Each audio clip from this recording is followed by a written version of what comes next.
like to call to order this meeting of the Bloomington Common Council for Wednesday, February 28th, 2024.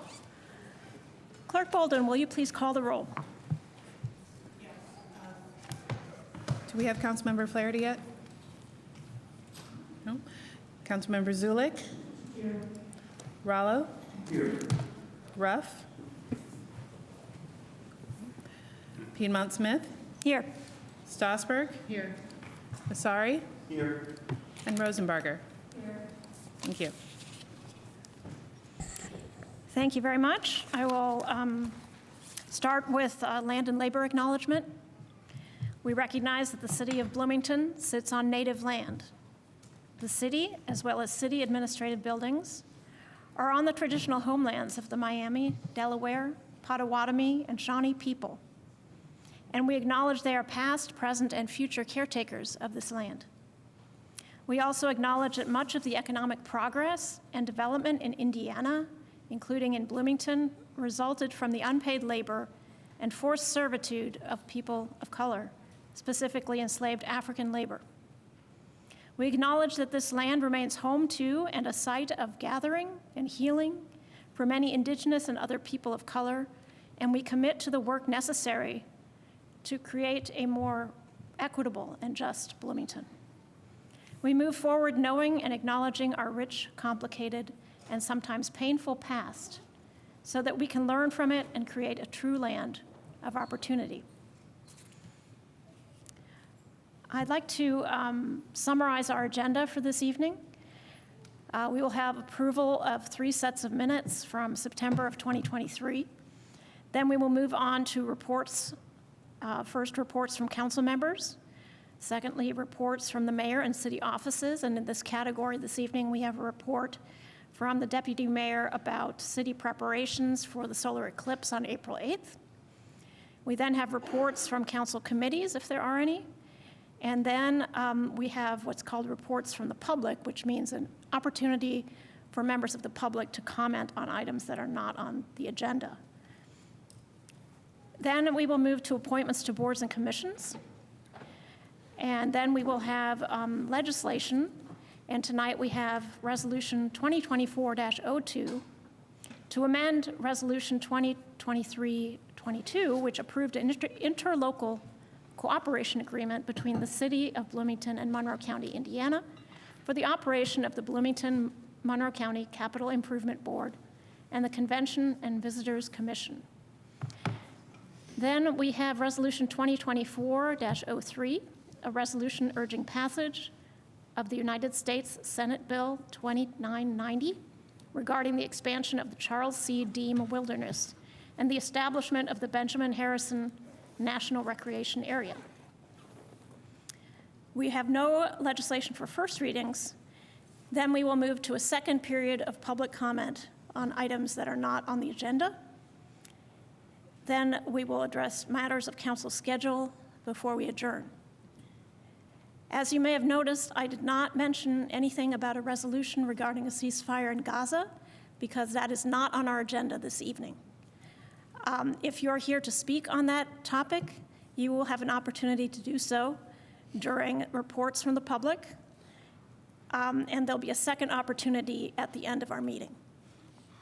So when we get to that part of the meeting, I will ask for a show of hands to see how many people would like to speak, and then we'll try to decide how much time each person can be allocated. So we're ready to approve minutes. I move that the council suspend the rules and consider the minutes listed for approval this evening in the ordinary course of business. Second. Okay, it's been moved and seconded to suspend the rules, and this is necessary because the minutes are from the previous city council term, not from this sitting city council. And we do need to do all of our votes by roll call this evening because we have one council member. Councilmember Flaherty has joined us via Zoom. So Clerk Bolden, will you please call the roll?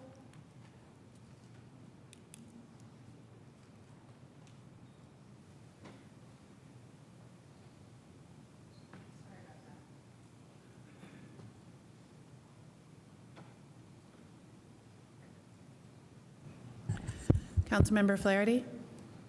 Yes. Zulik? Yes. Rallo? Yes. Ruff? Yes. Piedmont Smith? Yes. Strasburg? Yes. Asari? Yes. And Rosenbarger? Yes. Thank you. I move that the minutes from September 6th, 2023, September 13th, 2023, and September 20th, 2023 be approved. Second. Okay, it's been moved and seconded that those 3 sets of minutes be approved. Are there any comments? Councilmember Strasburg. Yeah, Clerk Bolden, I meant to email this to you, and I didn't, but in the set of minutes from September 6th, the set of minutes from September 6th, I think maybe there's a typo in there under Flaherty presented Resolution 23-16, which but expressed support. And I'm guessing that maybe we need to remove the but. I'm not sure what needs to happen there. Pull the minutes so that I can double check them for what it should actually be and we can resubmit them next week? Or would you like me to make the correction on the fly? Either way works. I'm fine with you making a correction right now based on removing the but. I think that if we just remove the but, which expressed support for increasing the salary, I think that would be fine. So, thanks. Very good. Any other comments on these minutes? Okay, seeing none, will the clerk please call the roll on approval of these minutes with that small correction for September 6th? Absolutely. Councilmember Zulik? Yes. Rallo? Yes. Ruff? Yes. Piedmont Smith? Yes.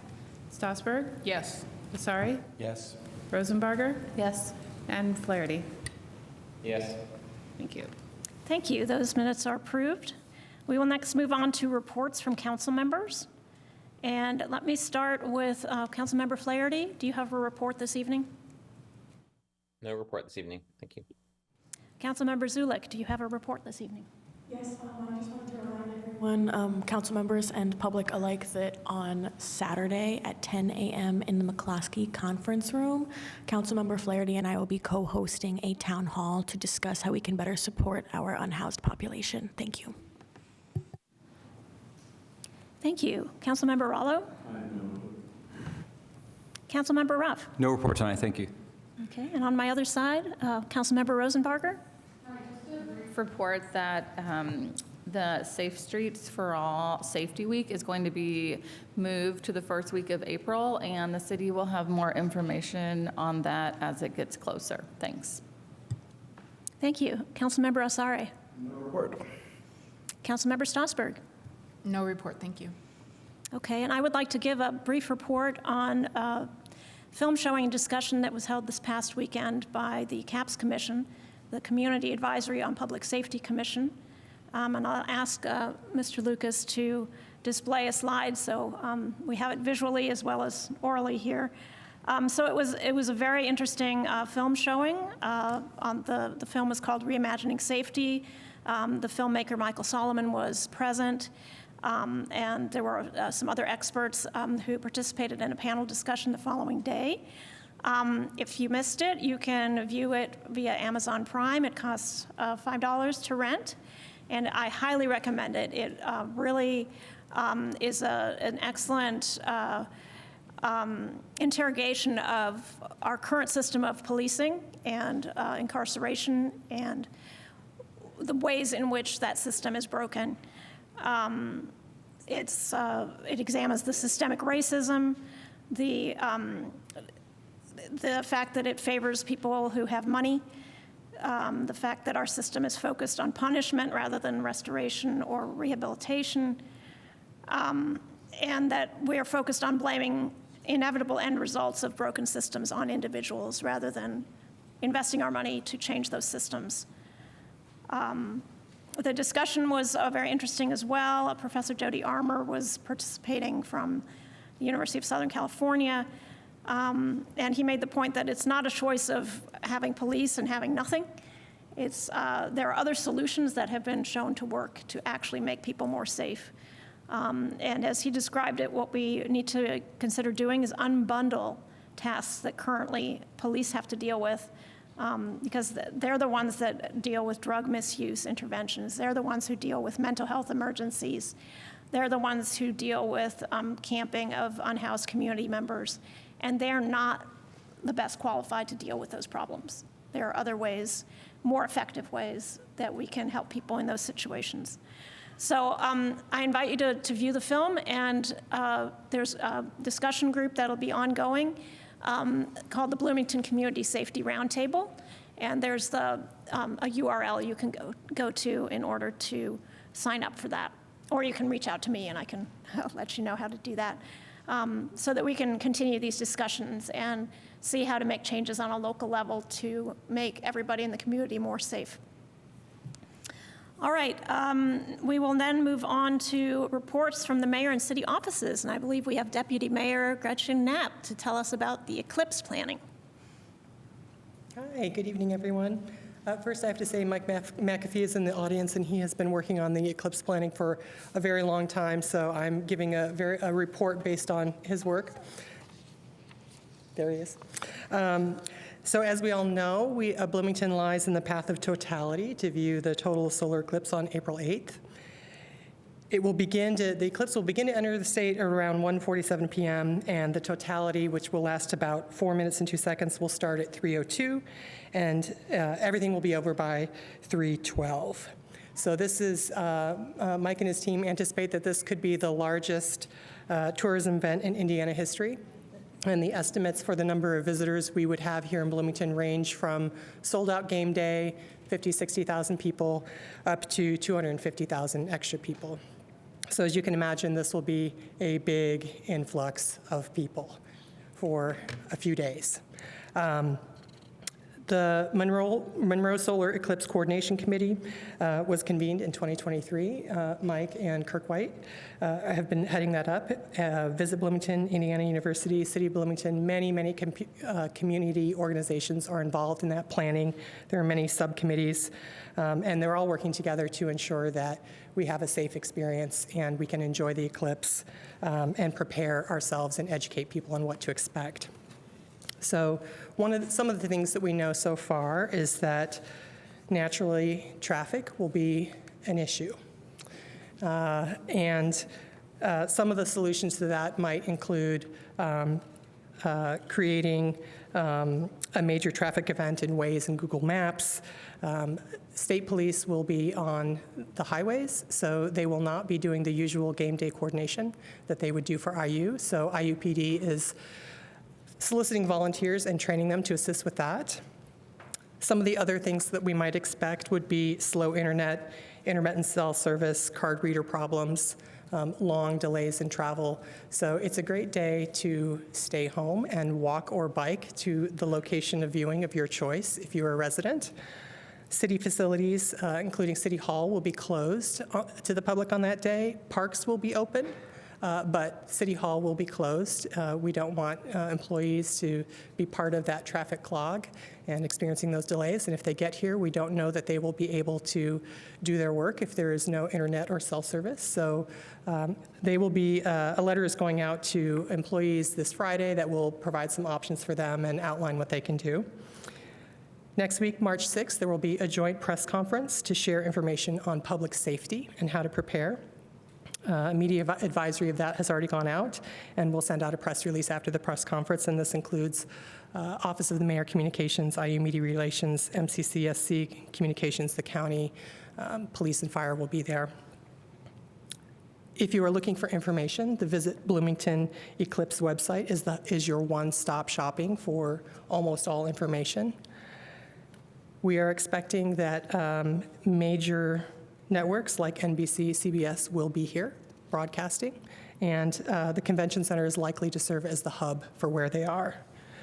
A few things to note, many restaurants are already closed on Mondays, and you might think with all these people coming in, boy, Eclipse Day would be great for them, but their employees will have the same issues of getting there, so that may not be the case. And for that reason, the convention center will be opened up with food and beverage to supplement those activities. Let's see. At the city, many departments such as Public Works and Parks, Police, BPD, there will be no PTO for employees that day because there will be so much work to do around the city, making sure that bathrooms are opened and restocked, that running activities that the Parks program is doing, providing parking and traffic management services. Let's see here. BPD will have a modified staffing schedule, so it'll be all hands on deck. There will be about 50 other officers working that day, and they're coordinating with all of the other public safety agencies. Fire will be staffing with additional personnel. All the fire stations will be open, and they're working on a communication plan and finding ways to be able to navigate if the traffic is bad. All the stations will be available as reunification locations as necessary. Community and Family Resources will activate all of their after-hours ambassadors and the program manager to be downtown, providing hospitality, outreach, and resources. Let's see, all kinds of events at Parks and Rec, which you can see on the Visit Bloomington site. There is a lot of information, and I did provide a memo that will be part of the, Stephen, correct me if I'm wrong, packet afterwards.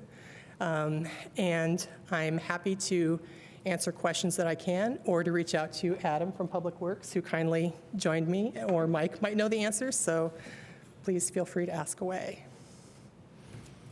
Thank you, Ms. Knapp. We appreciate the report. Are there questions for Ms. Knapp about the April 8th preparations? Councilmember Rosenbarger. Hi, actually, no questions. Thank you for your report. I just wanted to say I am wildly excited about this. I don't know. I'm pretty sure now we're like on the moon cycle. That is the eclipse cycle. And I was like waiting for that to happen. And it's just, this is huge. Thanks. It's going to be very cool, and huge thanks again to Visit Bloomington, who's been really doing some heavy lifting on communicating this information to all of the out-of-town people who will be coming. I have a couple of questions. So it was reported in the Herald Times, I think today, that the event at the Monroe County Fairgrounds has been canceled. Is that right, or is just part of it? Or It has been canceled, but my understanding is it will still be open for camping and other activities, but the formal event, Shadow Fest, was canceled.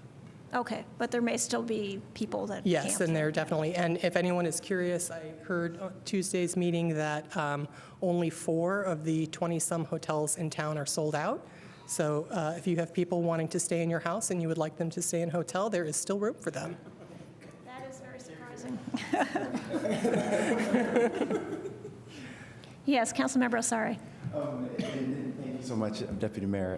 In terms of sort of, if we were to have 250,000 people here, what efforts are we doing to focus where they go? Because I think there's certain areas of town that seem better prepared to receive large numbers of people, and reports were saying that the perfect point of totality is like Jiffy Treat parking lot or something like that, right? So how are we helping to shepherd people?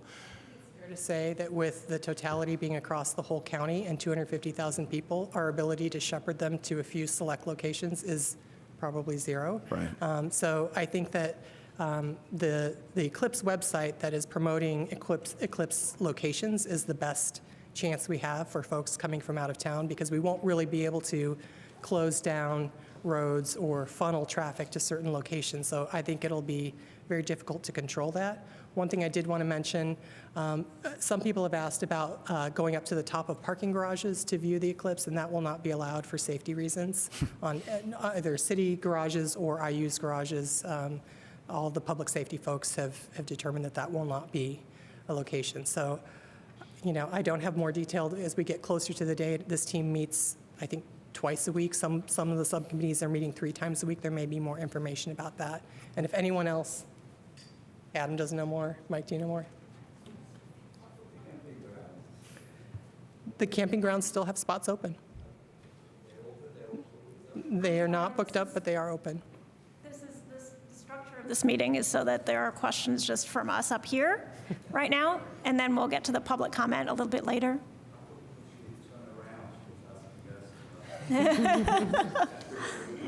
Well, that's a good point. I had a question about the after-hours ambassadors, because those are 2 new positions. Will they both be filled by then? Do we expect? Has been filled. The other one was not filled, so that search will be restarting. I don't know if that person, I think that by that date, the new person who was just hired will be working. So that's the after-hours ambassador, and then the program manager will both be there. It's a ways away, so if we get really lucky, maybe we can fill that second slot by then. Let's Okay. hope so. Great. And then my last question was about food trucks. Has there been any arrangements made so that our local businesses that have food trucks will have a place to set up on April 8th? That is a great question. You do? Good.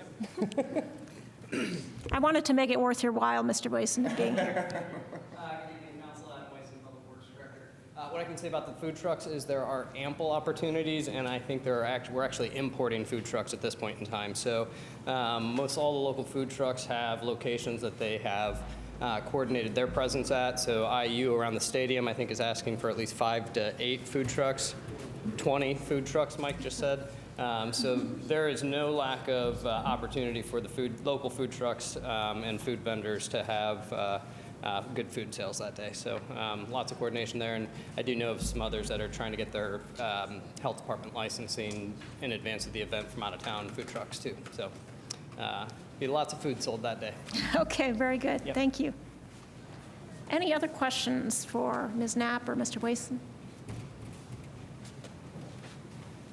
Okay, seeing none. I'm sorry. Councilmember Asari. We had maybe a dry run of what it might look like to not have cell phone service, like at a mass scale this last week. And so are we implementing any arrangements for public safety or any other thing to make sure that if communications are down, et cetera, that, that there are...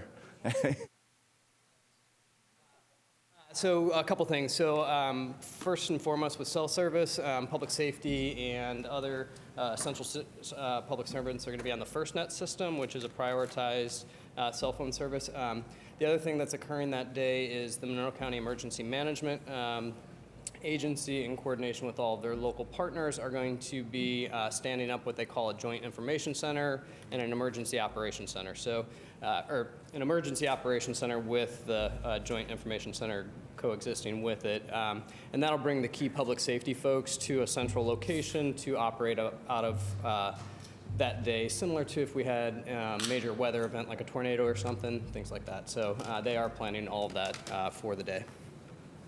I actually have one thing to add to that. ITS is also looking into requesting AT&T cows, which is cells on wheels, for downtown to assist, particularly with making sure that FirstNet, the public safety comp, stays up. Madam President, can I ask a follow-up? Yes, please go ahead. As you see, Councilmember Zulik had a question a few moments ago first. And this will be my last question, I promise. Have we thought about using, for example, the emergency alert system, for example, to, in the absence of reliable methods where everybody is getting information. I've still been in Ubers just this afternoon, for example, where people are unaware that there is an eclipse happening. And so, and so the compound effects of having a local populace who maybe is somewhat unaware, it seems strange that people would still be in the state, but it's sort of in our information semi-desert that we live in. Like, are we thinking about ways to make sure that everybody gets the information that this is happening, this is what to do, this is how to prepare? There are many, many organizations who are trying to put out communications. Do I know that every citizen will find out? I'm not entirely sure. But there is a lot of effort being paid. And there's the Joint Information Committee is spending a lot of time on making sure that that the emergency communications can still happen. And some of that is not open to the public for security purposes, to make sure that whatever channels they choose really do remain open. But in terms of just informing the general public about what's happening, what the events are. I think as we get closer, we'll see more, of course, marketing by the Parks Department of the events they're having and all of the other places that are also promoting their own events. I'm sure, the Office of the Mayor has press releases scheduled and videos that the mayor will be doing, sharing her excitement about the eclipse. I don't know if I can give you a more precise answer than that. You want to? Yeah, sure. Just in addition to that, both Indiana University and Monroe County Emergency Management are putting out information to sign up for text alerts. I can't think if it's called SpendBridge. We have a county and city system, Everbridge, that we can do emergency notification through. And then IU, what they're doing is kind of opening up like a game day where you can opt in for text messaging that day, and they're promoting that. And I think that's on the Visit Bloomington website as well. So anyone that wants to sign up for those services can do so there. But both the city and county system and the IU system will be activated that day to pump out information as needed. Yep. Thank you. Are there any other questions from council members? All right, seeing none, we thank you very much for that update, and we're excited to see the event take shape and be there. Next, we will move to reports from council committees. Do we have any this evening? I don't think so. All right, so we will move to the first section of public open comment from members of the public. If you would like to make a comment this evening, could you please raise your hand? Okay, 1, 2, 3, 4, 5, 6, 7, 8, 9, 10, 11, 12, 13, 14, 15, 16, 17, 18, 19. So I see 19 here. Mr. Lucas, do we have any hands raised online? And could you please make the announcement about how people can raise their hand online? Yes, if there are members of the public that wish to speak that are attending via Zoom, please use the raise hand feature to let us know. You can find that in your control bar under the Reactions tab or the More tab. If you can't locate that feature, please send a chat to the meeting host to let us know you'd like to speak. And I'm not seeing any hands up at the moment.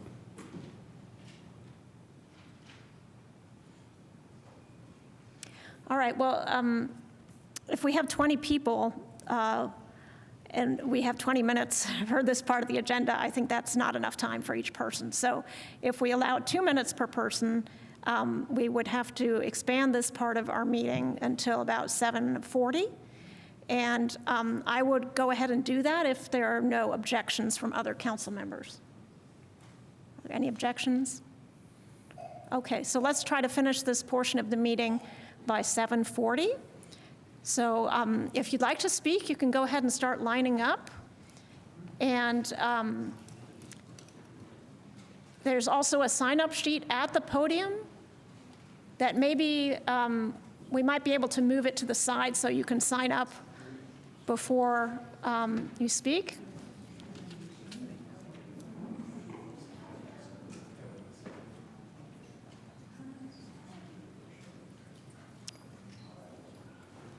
And there will be a timer that goes on the screen that is set for 2 minutes for each person so that everybody will have an opportunity.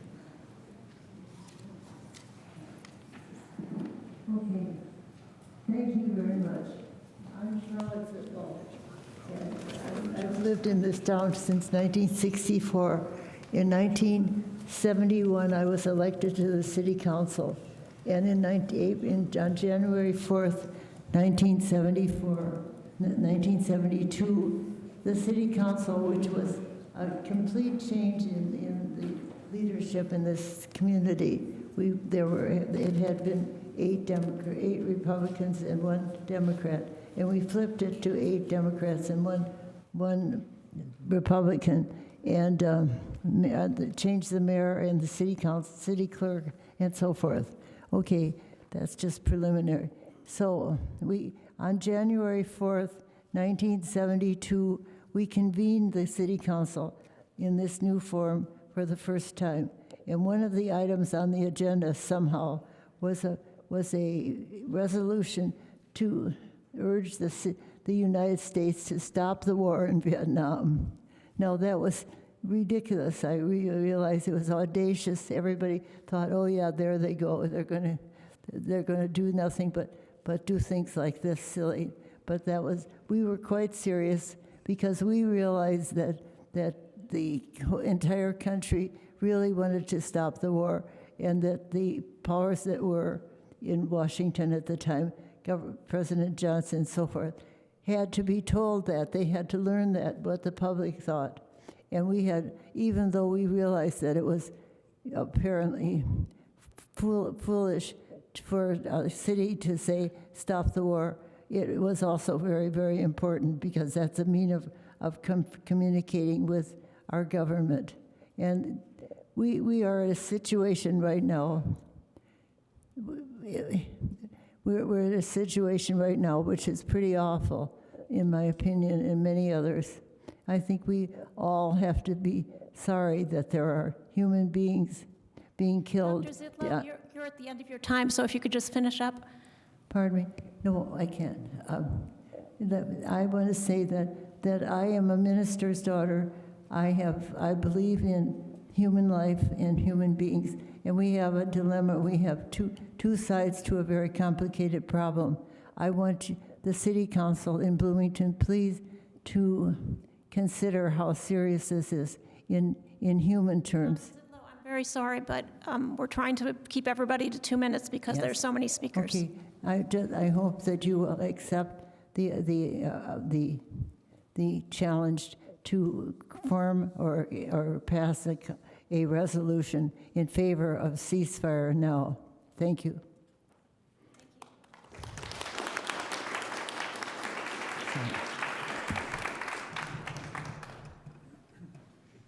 All right, next speaker, please. And go ahead and state your name for the record as well, and you'll have up to 2 minutes. Khamis, I'm a student at IU, but I come forth today to urge you all to endorse a ceasefire resolution. I urge you all to endorse a ceasefire resolution. The past 4.5 months, we've witnessed a genocidal onslaught against the Palestinian people in Gaza that has amounted to nearly 40,000 people murdered in cold blood, that including 14,000 children. That meaning that, you know, if you were a Gazan, your child, not only them, but their friends, their classmates, their entire school, and scores of schools being murdered in cold blood. And we've seen that this is not an aberration of the treatment of Palestinians from the past 75 years, but this is the pinnacle of 75 years of occupation, apartheid, and colonialism. And so I stand forth also because of the explicit part that the that the United States plays in this. And because of that, because of the United States aiding and abetting, and it's put forth, you know, goals of American imperialism, because of that, we are explicitly responsible as Americans. We are complicit, and that means that every bomb that is dropped to eviscerate a Palestinian man, every blockade that is put forth to starve his child, every bullet that is used to snipe his wife, every weapon that is used to murder his entire family has your name, has your tax dollars, and has your complicity on it. But there is a chance that you can refuse it. You can refuse that complicity and stand for a ceasefire resolution. You can stand against it.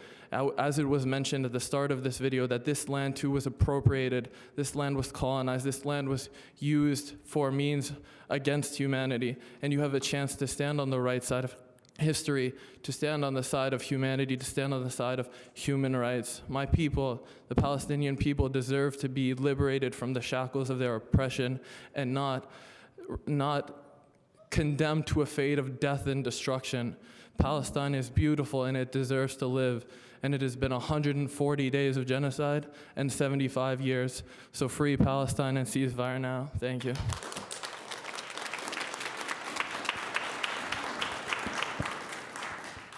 My name is Aviva Orenstein. I've lived in Bloomington since 1992, and I come before you today to seek your sponsorship and support of a ceasefire resolution. I am a Jew. My father was a rabbi, and my sister is a rabbi, and I'm also an Israeli citizen. My identities cannot blind me to the wrong that Israel has perpetuated as an occupier and an apartheid state, things that I've witnessed firsthand. Sadly, I feel compelled to speak out because of the great harm being done in my name, in my religion's name, in my people's name. In saying so, I of course acknowledge a complicated political situation that Israel has also suffered, and Hamas's behavior on October 7th violated basic human rights. This is a long and painful conversation that is not best attempted in 2 minutes. For me, though, it's as if a child of mine had done something tremendously awful. I would love that child, but I would do him no favor by pretending his actions were okay. And I certainly wouldn't threaten or diminish the harm to those who wrongfully suffered from somebody I love. Israel has become addicted to violence and callous to the humanity of its Gazan citizens, or of Gazan citizens. The continued bombing of Gaza is intolerable, and I agree that with Charlotte that we have to speak out locally. Ironically, it's also a terrible threat for Israel, which seems gripped by the delusion that it can bully Palestinians out of their rightful desires for dignity, freedom, safety, and equal rights. For the sake of innocent civilians, for the sake of children, we just cannot remain silent. Let's do what we can, even if it's symbolic, but it will speak to people, to condemn and the continued violence and push for peace.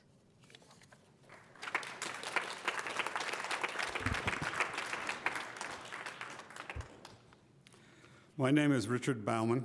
I'm a Jewish Bloomingtonian, and I'm here tonight to urge the City Council to adopt a resolution calling for an immediate and long-term ceasefire in Gaza. I have relatives and dear friends in Israel, and I want them to be safe and live free of threats of violence.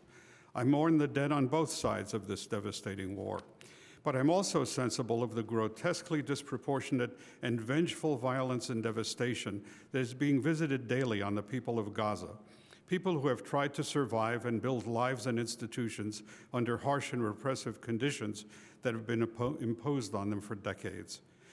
Casualty figures are abstractions, but it's impossible to ignore the barrage of images and testimonies that greet us daily of wounded, starving, traumatized, displaced Palestinian people who are being systematically deprived of shelter, food, water, and medical treatment as they seek refuge in an ever more devastated landscape. It's heartbreaking to hear from Doctors Without Borders that they've had to come up with a new acronym to deal with current conditions. WCNSF, Wounded Child, No Surviving Family. Conditions are so dire that the Interagency Standing Committee, the world body of global humanitarian organizations, has issued an urgent statement because they are being impeded from offering even minimal humanitarian aid and life-saving assistance to the people of Gaza. It sickens me to have to realize daily that this destruction, loss of life, and burgeoning sense of despair are being significantly abetted by the policy of the U.S. government and supported with my tax dollars. The state and federal governments need to hear that governmental bodies at the grassroots level feel a stake in this desperate situation and are willing to take a moral stand on behalf of the suffering people of Gaza. I've done what I can to try to influence my representatives in the federal government, but thus far, there are no clear signs they are listening. You on the City Council are our closest political representatives. I urge you on our behalf to adopt a ceasefire resolution and join the more than 70 American communities who have done so. Thank you. Oh, excuse me. My name is David Sabag, and I'm up here with Pat Cole because, and I want to say Andy and Dave, because in 2003, we passed the Iraq resolution. Dave tells me that was his first vote on City Council. Welcome to Council. And the resolution was correct. Unfortunately, the government didn't take our point of view. As a consequence, went in, destroyed Iraq, killed plenty of people, and also destroyed the infrastructure. While the infrastructure is still in bad shape, that means young kids can't get fresh water, and it's particularly harmful on the children. So I would ask you to take up this resolution that's going to come before you to a ceasefire. I am not asking you to take sides. Oh, I'm sorry. I'm asking you to take one side. Take the side of humanity, please.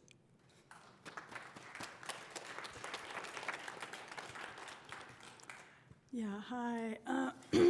Patricia Cole here. This brings back memories, that's for sure. I just want to say, in support of the resolution as well, in the best tradition of what the great city of Bloomington represents, a heart and a brain. And Bloomington is a city with a big heart. And we're calling here for a ceasefire. I think it's time for us to think about our hearts and not get caught in the weeds of politics or who did what, you know, the details. This is a small thing. This won't change things on a huge national level, more than likely. But every little step, I think, is a step toward change. And I feel like this is our duty to speak about this and to have a voice about it. So thank you all, and thank you for considering our request. And it's good to see you, and it's good to be here. Thanks.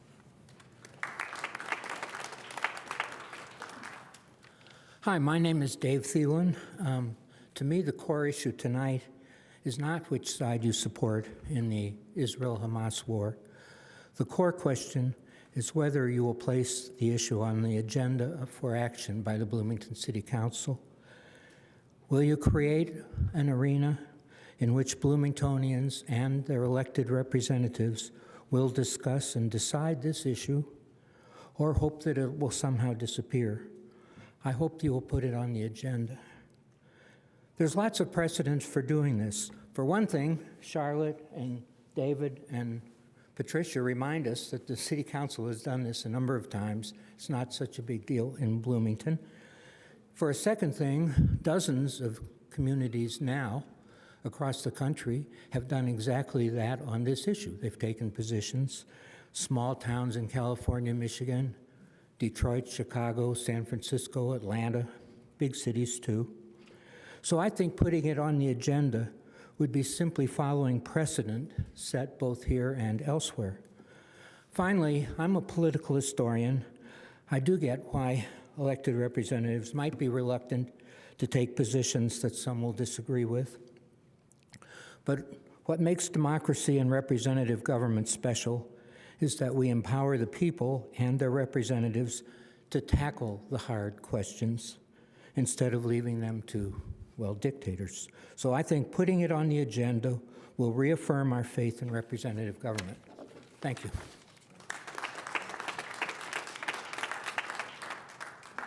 I'm going to stand.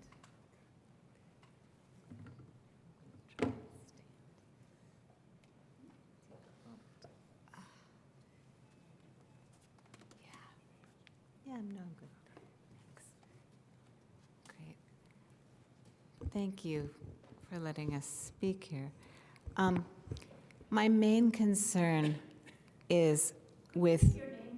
Oh, yes, I'm Susan Sizer, retired professor at IU. I'm a Jewish American, and I'm feeling appalled by what the U.S. government is doing and has chosen to do to fight horror with horror.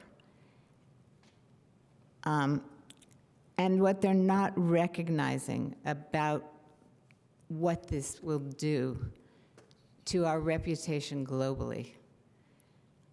It will incite generations of traumatized Palestinians who will feel they have to fight back against us. And I feel there's so much hatred of us as a country right now because of our self-interest and our choice to arm genocidal attacks on thousands of civilians.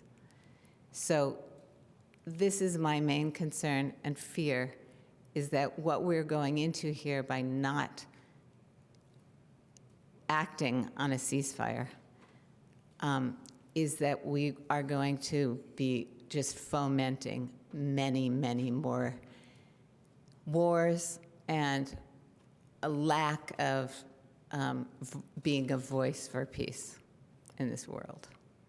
So I urge you to do the little bit that we can to put our voice forward as a city that speaks for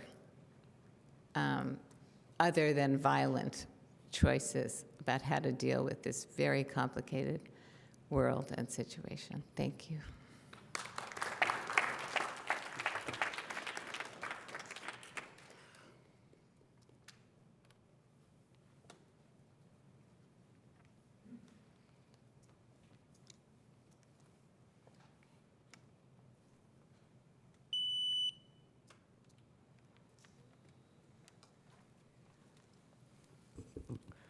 Good evening, members of the council. My name is David Keppel. I'm spokesperson of Bloomington Peace Action Coalition. I have the privilege of knowing some of you personally. I believe that you are all highly intelligent, concerned citizens, and I'm sure that you are as distressed as anyone about the tragedy going on in Gaza. I think the question that you have to answer in choosing to sponsor this resolution is whether this is really the business of the Bloomington Common Council. I would suggest that just as you are responsible for Bloomington's physical infrastructure, its roads, its bike paths, its parks, you are also responsible for our democratic infrastructure. And in a situation that is approaching genocide, in which United States tax dollars are supporting that genocide, we as citizens and you as a common council have a responsibility not to look away, but to accept our responsibility to speak out on behalf of a humane solution, which includes a ceasefire and includes restored funding to the United Nations Works and Relief Agency, which is the main source of humanitarian help. So I hope that you will exercise your democratic power and responsibility on behalf of what makes this city so special. Thank you very much.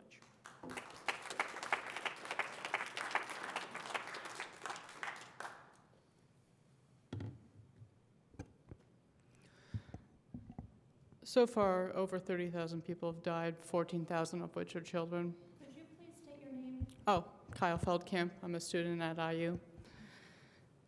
I want to talk about one of those children, Dina Abu Mohsen. Back in December, she was killed. Well, her two siblings and parents were killed in their home because of an Israeli airstrike. She lost both of her legs in that incident and was treated at a hospital. A few days later, that hospital was bombed by a tank shell, and she died. She had wanted to become a doctor because of how much she saw the care that those health workers gave herself and all those around her. These are not just nameless numbers on a sheet. These are people with lives, with hopes and dreams. And the question at hand is there's not going to be any justice. There's no justice here. This resolution cannot provide justice. But what it can provide is a voice of dissent that this administration, what they're engaging in, is wrong, that we do not want to be complicit. We dissent from that complicity. And it's for future generations. The question at hand is, what do you want your kids, your grandkids to think about your actions when this genocide was committed? You know, the only way forward is a ceasefire now. Thank you.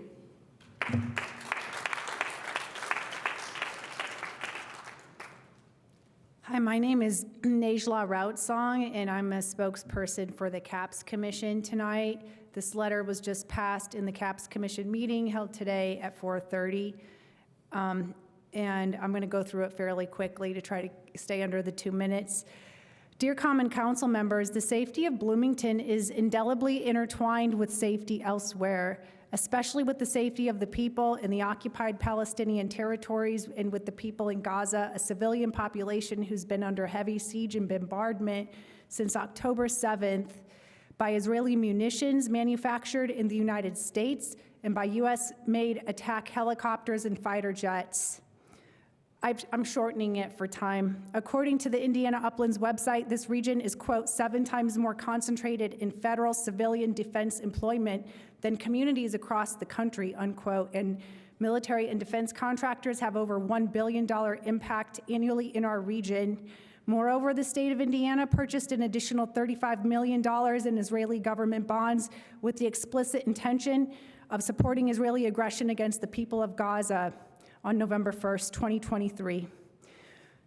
While the proceedings instituted by South Africa against Israel December 29th, 2023, before the ICJ are still ongoing, the court has made an initial ruling that some of the acts appear to be capable of falling within the provisions of the Genocide Convention. It is the view of the CAPS Commission that the ongoing financial and military aid provided by the U.S. government and the state of Indiana to support the actions being taken by Israel in Gaza constitute a growing threat to the safety of the Bloomington community by, 1, undermining international norms protecting the safety of civilians in times of armed conflict, and 2, by making our community complicit in these unjust, violent, and harmful acts. We therefore ask the Common Council to swiftly endorse the proclamation affirming the City of Bloomington's support for an Israeli-Palestine ceasefire and permanent resolution to the conflict.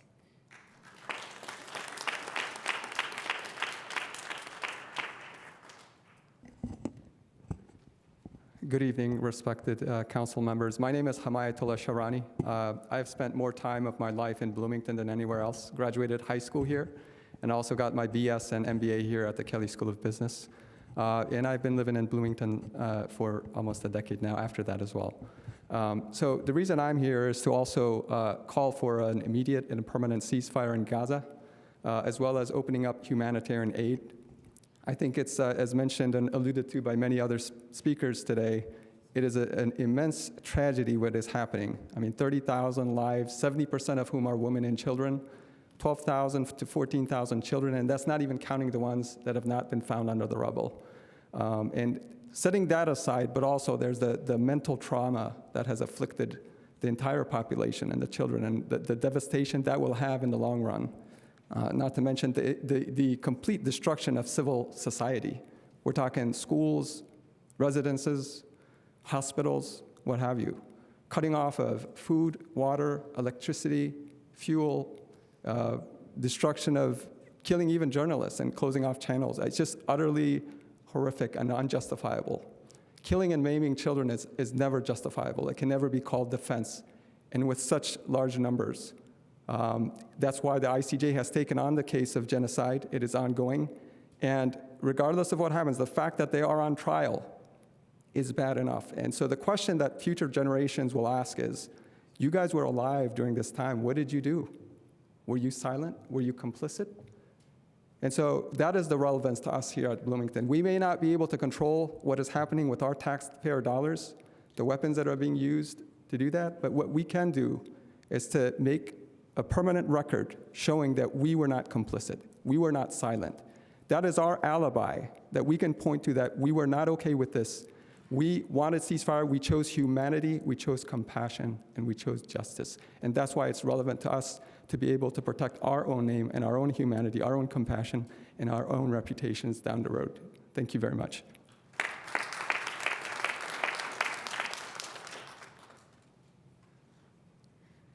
Hi, my name is Faiza Mighty. I have been in Bloomington for about a year. I come from California. I am not okay with my tax dollars going to support a foreign war. I am an Algerian American citizen. I wouldn't expect us to be sending money to Algeria to support a bunch of war crimes. California had one of the first cities that passed a ceasefire resolution. It was in Hayward.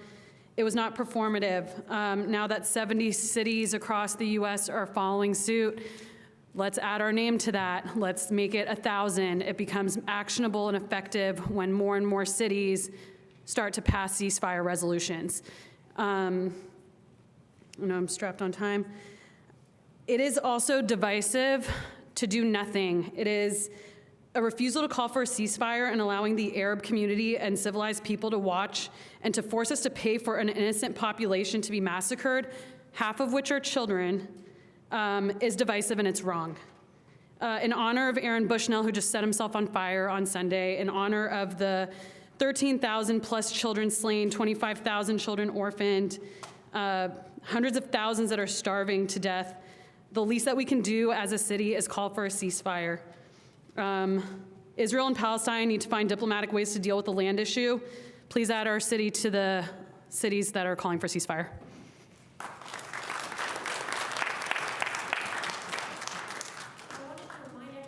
Please be sure and sign in if you haven't done so already on the clipboard there. Thank you. Hi there, my name is Dawood Mighty. I grew up here in Bloomington, Indiana. I've lived here my whole life. I wanted to say that I heard multiple council members support a ceasefire, but they don't see the relevance here locally. What I believe is that there nationally is intimidation and fear of being labeled anti-Semitic. This is shown in universities across the country and individuals. What I don't see is that no one's concerned about being Islamophobic. I here will express my experience here in this town. Right after 9/11, my math teacher told me that I should go back to my country because I'm not wanted here in class and sent to the principal's office. The principal begged me to not tell anyone or not tell my parents because she'll lose her job. So my parents wondered why I was melancholy for weeks. I've been called a terrorist multiple times growing up in this town. Faiza, right here, ever since she started wearing her hijab, she was treated very differently in this town. The mosque has been vandalized countless amount of times in this town. I asked the brothers why don't they speak up and say anything, and they say that they're afraid of the consequences and repercussions from the university and being deported. This town is a town that's built on love and hope. This is supposed to be the safe haven in Indiana, and right now you are failing this community. Not doing an action is an action. It is telling everybody that you support genocide and you support killing. We feel our hate and everyone's concerned about one side and no one seems to concern themselves on another side. And we're not asking to pick sides, we're just wanting the death to stop, okay? Thank you. I want my daughter to grow up and not experience the racism I experienced in this town. This is a local matter.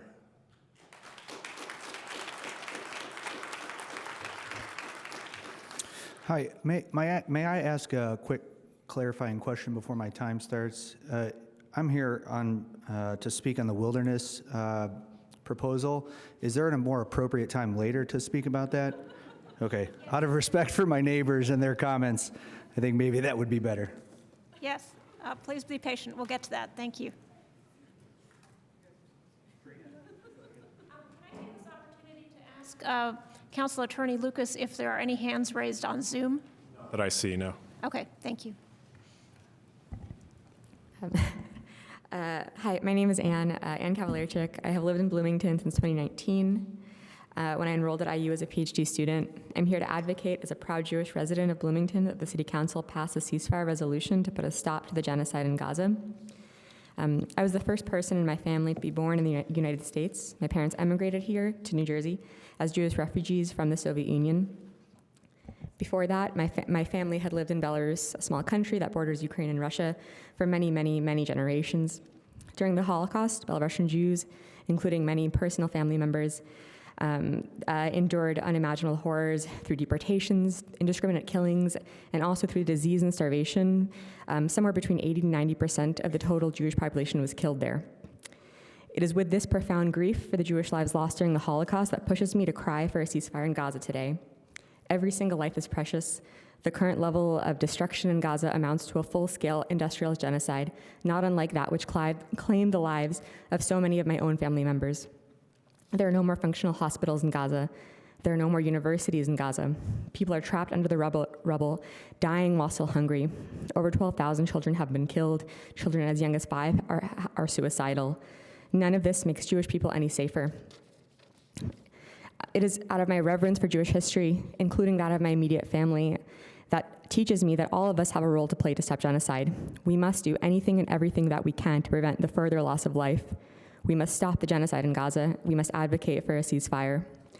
Never again means never again for anyone. As a Jewish person, this is to me the most important lesson of the Holocaust.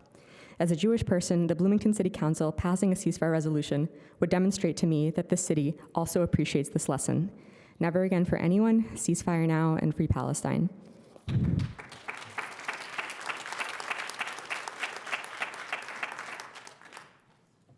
Hello, everybody. Rashid Maidi. I originally from Algeria. I flew from Paris to Indianapolis, Bloomington, 50 years ago. And I fell in love with Bloomington and ended up staying here, and I did everything as anybody could do for a place they love. I ran for mayor's office in 1999. I did everything for this town as my home. And I have 5 kids who they all went to high school, South. Now, the time is ticking, but I'll let you know, guys, I don't think anybody here knows what terror means as I do. I was born French, and I was called French Muslims. And I was born in a war. And I know as a child, my parents didn't even know what it is, what I am. And I was putting booby traps to the French camps. I risked my life. I almost was killed. I was a little kid, and I was called terrorist. I was a little kid. Why would I do that? I've seen atrocity. Things that I have seen, I witnessed. Nobody of you seen. You never seen somebody being thrown out of helicopters. You never seen, I don't want to get into it because I know what it is. When I came here, I did protest for the apartheid state. I did everything. I was anti-war Vietnam. I was anti-everything that hurt human being. 9/11, it was not on my name. As a Muslim, God said, whoever kill an innocent soul, as if he killed the whole humanity. Whoever save a soul is as to save humanity. That Islam, but those didn't represent me. And I believe the same thing. What Netanyahu is doing and the other, they are not representing the Jewish people. Because there is a lot of them who are here with us protesting against it. So you guys, I'm sorry, I don't have time. I urge you guys for Bloomington, for everything, to do your conscience. Don't be part of it.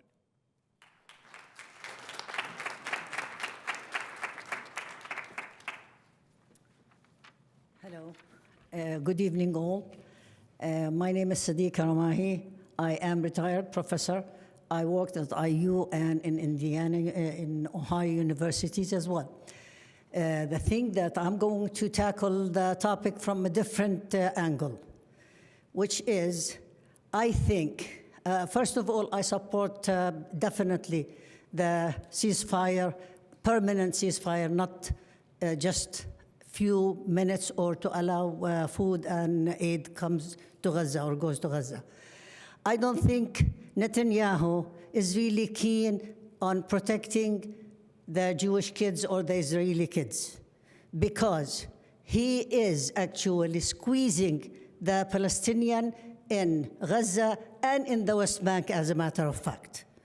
Now, in the West Bank, if you heard about Jenin camp, he allowed the soldiers to enter with tanks and forced the people, the Palestinian in Jenin camp, forced them to evacuate the camp, and he destroyed it. So when a person does this, do you think this would create peace or would generate another generation looking to revenge?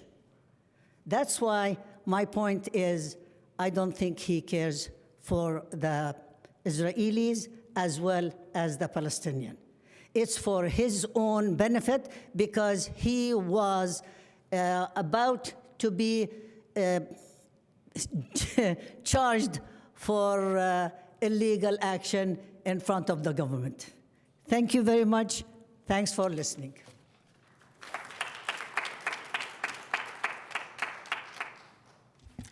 Good evening, council members. My name is Daniel Siegel. I'm a 65-year-old Jewish American. I was raised in a large Jewish family in the wake of the Holocaust. We had neighbors with tattooed numbers from Auschwitz on their arms. My closest friend in the world never knew cousins or grandparents. All of them died in the camps. And my parents, may their memories be blessing, raised me to know that when genocide is unfolding, you don't continue with business as usual. You don't do the minimal. You do everything. So if you think, well, is this city business? Maybe not, so we don't have to do it. Or maybe not, but we'll do it anyway. Because when it's genocide, we do everything to have it stop. And if that had happened in the 30s, fewer Jews would have died. So that's what this is about. Will you do business as usual, or will, because it's genocide, you'll do everything? I'm also a retired professor. I taught Palestine and Israel and the plausible path for peace for many years. I'm also here tonight representing Jewish Voice for Peace Indiana. Jewish Voice for Peace has had over 700,000 participants in its actions in support of peace and Palestinian rights in the last year. We are the fastest growing Jewish organization in the country. I think one of the important things tonight you've heard is all the Jewish voices that are standing in solidarity with our Palestinian sisters and brothers. You're used to a past when Jewish voices stood only for the state of Israel. That time is over. I hope you hear that. This is not anti-Semitic. This is about radical love. Support a ceasefire. Let Gaza live.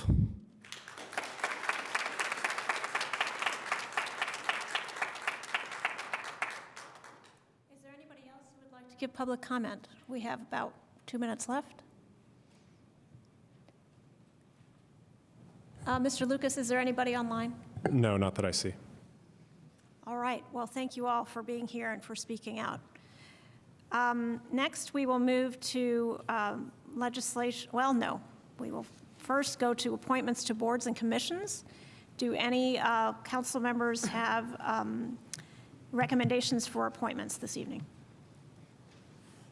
Make some appointments we'll propose appointments on behalf of Team B. The recommendations, should I make them one at a time?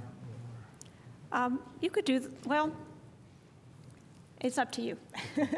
For the Bloomington Digital Underground Advisory Committee, I'd like to move to appoint Andy Coop for seat C1.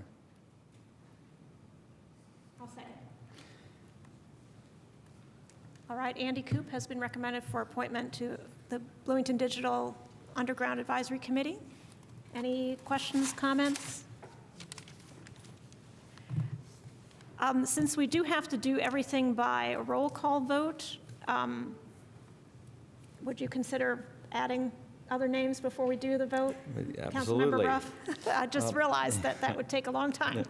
For the Community Advisory on Public Safety Commission, to reappoint Najla Wrightsong. And then for the third appointment for the Environmental Commission, I'd move to reappoint Shannon Gake to seat C4. All right, so those three appointments have been recommended by Team B. Are there any comments or questions? Councilmember Zulik. Motion to suspend the rules and vote on all three teams' recommendations at once. I guess that's a point of clarification. Clerk Bolden seems very excited about that possibility. I don't even think we have to suspend the rules, Mr. Lucas. We could just put them all on the table and then vote together. Is that right? Yes. Okay, very good. Are there other nominations? Councilmember Rollo. Yes, Madam President, On behalf of Committee Team C, our recommendations are to move the appointment of Paul Anderson to seat C2 of the Bloomington Arts Commission and to reappoint Eoban Binder to seat C3 and to appoint Stephen Volan to seat C5 of the Parking Commission. It's already been done. Those recommendations? Okay. Are there any further? Councilmember Stossberg. Yes, on behalf of Interview Committee Team A, I move that we reappoint Herbert Caldwell to seat C2 on the Commission on the Status of Black Males, and Wendy Rubin to seat C1, and Robert Deppert to seat C2 as reappointments for the Commission on Aging. Interview Committee Team C, for the record. Thank you, Councilmember Zulik. I forgot to ask for a second on that one. All right, any questions about the nominations that Councilmember Stossberg made? All right, well, then we can vote on that set of, I believe it was 9 nominations altogether. 10 nominations. Thank you very much to our interview teams. And Clerk Bolden, will you please call the roll? Yes, Councilmember Rallo. Yes. Ruff. Yes. Piedmont Smith. Yes. Stossberg. Yes. Asari. Yes. Rosenbarger. Yes. Flaherty. Yes. And Zulik. Yes. Thank you. And thank you to those individuals for their willingness to continue to serve or to serve for the first time on those commissions. Next, we will move to legislation for second readings and resolutions. I move that Resolution 2024-02 be introduced and read by the clerk by title and synopsis only. Second. All right, it's been moved and seconded that Resolution 2024-02 be introduced and read by title and synopsis. Will the clerk please call the roll on this motion? Yes, Councilmember Ruff. Yes. Piedmont Smith. Yes. Stossberg. Yes. Asari. Yes. Rosenbarger. Yes. Flaherty. Yes. Zulik. Yes. Rallo. Yes. Thank you. That motion passes. Will the clerk please read? 2024-02 to amend Resolution 2322, which approved an interlocal cooperation agreement between the City of Bloomington and Monroe County, Indiana, for the operation of the Bloomington-Monroe County Capital Improvement Board and the Convention and Visitors Commission to reconcile 2 versions of the agreement. The synopsis is as follows.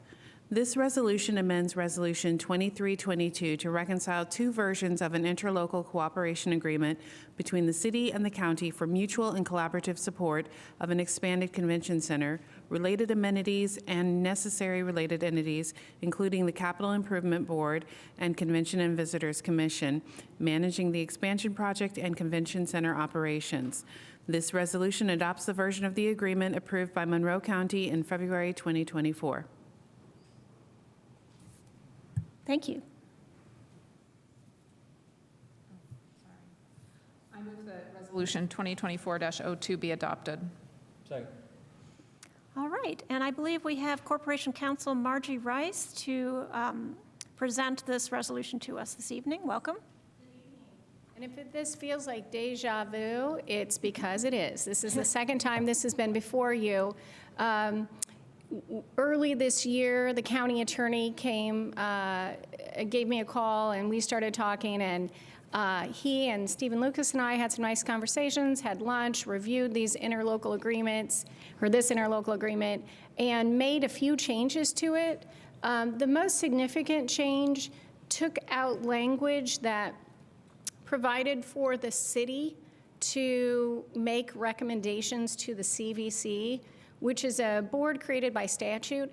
It's already a pretty tightly written statute, and it requires hoteliers to be on the board, and it's pretty hard for the county to find the right people to comprise that board. So it's not that, you know, you guys can't informally make recommendations, but we all felt like taking that requirement out, that the city council made recommendations which may or may not be adopted by the county would make sense. It also was a stumbling block, I think, for the county council, or at least some county council members.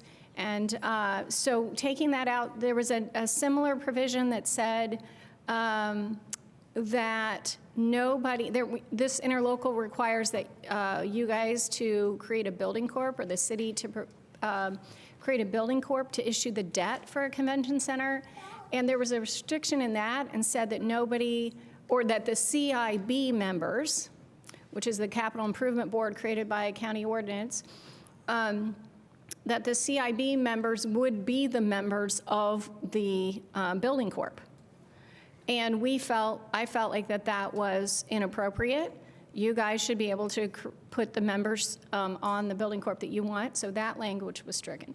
We feel like this is a fair interlocal. I would encourage you to approve it. Once you approve it, it will go to the mayor for signature, and then it's complete because it's been approved by the county.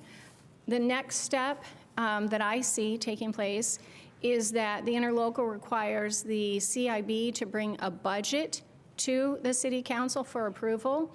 There is a $250,000 appropriation that the council made. It's in the controller's budget. The expenditures for the CIB will be paid with food and beverage tax dollars. So during the design and construction phase, the form of revenue that the CIB is going to have will be the city's food and beverage dollars. And so that's why the interlocal says that the city council, and only the city council, gets to approve that budget for the expenditures for the CIB during that construction phase. Once the convention center is up and running and they have their own revenue, it'll be a different story. But while they're using city food and beverage dollars, you guys have the approval authority over that. So I'm happy to address any questions you have. And I think Stephen, and I have both reviewed it and think it looks good. So hope you'll support it tonight.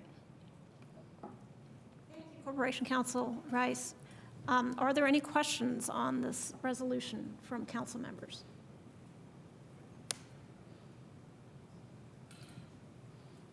No questions? Well, I don't have any questions either, so we may be moving along rather quickly.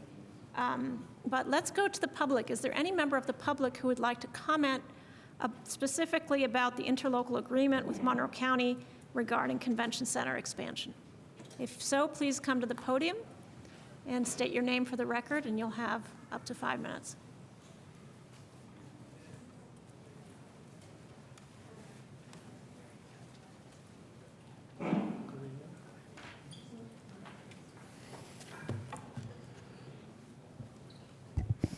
Good evening, Council. I'm Mike McAfee, Executive Director at Visit Bloomington. We promote Monroe County to leisure, business, and sports travelers, including helping to market the convention center. Thanks for your consideration of this important interlocal agreement that will enable the Capital Improvement Board to move forward on this long time coming development. I'm moving a little slow tonight because my team and we hung 204 quilts at the Monroe Convention Center this morning, getting ready for the 26th Annual Indiana Heritage Quilt Show that starts tomorrow. I invite everyone here tonight to check it out at the center over the next few days. Approximately 2.5 million visitors came to Bloomington in 2023, 70% for leisure and 15% each for sports and business travel. Bloomington is a highly desirable meeting destination in the Midwest because of Indiana University and the connection to our walkable downtown, with all the restaurants, nightlife, shops, and attractions that help create experiences that can only be found here. Meeting groups want the atmosphere created by our university culture and the super cool community personality, and they love to spend money at those business establishments. This expansion, along with a new host hotel, will provide us with an opportunity to host groups of 300 to 500 people midweek when we have room to grow visitor business. With the beauty of all that being that they go home on the weekend when our hotels, restaurants, shops, and all those hospitality businesses are at their busiest. Hotels are 80% full on weekends, but 60% full midweek. This is an opportunity to create responsible, impactful travel growth when we need it most. In 2022, visitors spent $471 million in Monroe County, $155 million on food, $111 million on shopping, $81 million on lodging, and $30 million on entertainment. $42 million was spent locally in our area on the goods and supplies supporting that tourism economy. 500 new midweek business travelers will give a much-needed economic bump to those businesses as their costs of doing business continue to rise. But it's much more than that. Along with IU and the organizations that bring business travelers to town, such as Cook Medical and The Mill, the Convention Center serves as a greeting card for our region. Often, it makes the first impression on a potential investor or talented workforce coming to our community that could invest or relocate here. We all know getting graduating students to stay here and recruiting talented workforce and families to move here is a challenging goal. The Convention Center is one of the necessary tools we need to do that. The business and all the experiences happening inside the Convention Center are important, but the connections sparked there that come to fruition outside the Convention Center walls are just as important for the future of our community. Please support the interlocal agreement, and let's make this happen once and for all. Thanks again for your work on this. I'm happy to answer any of your questions.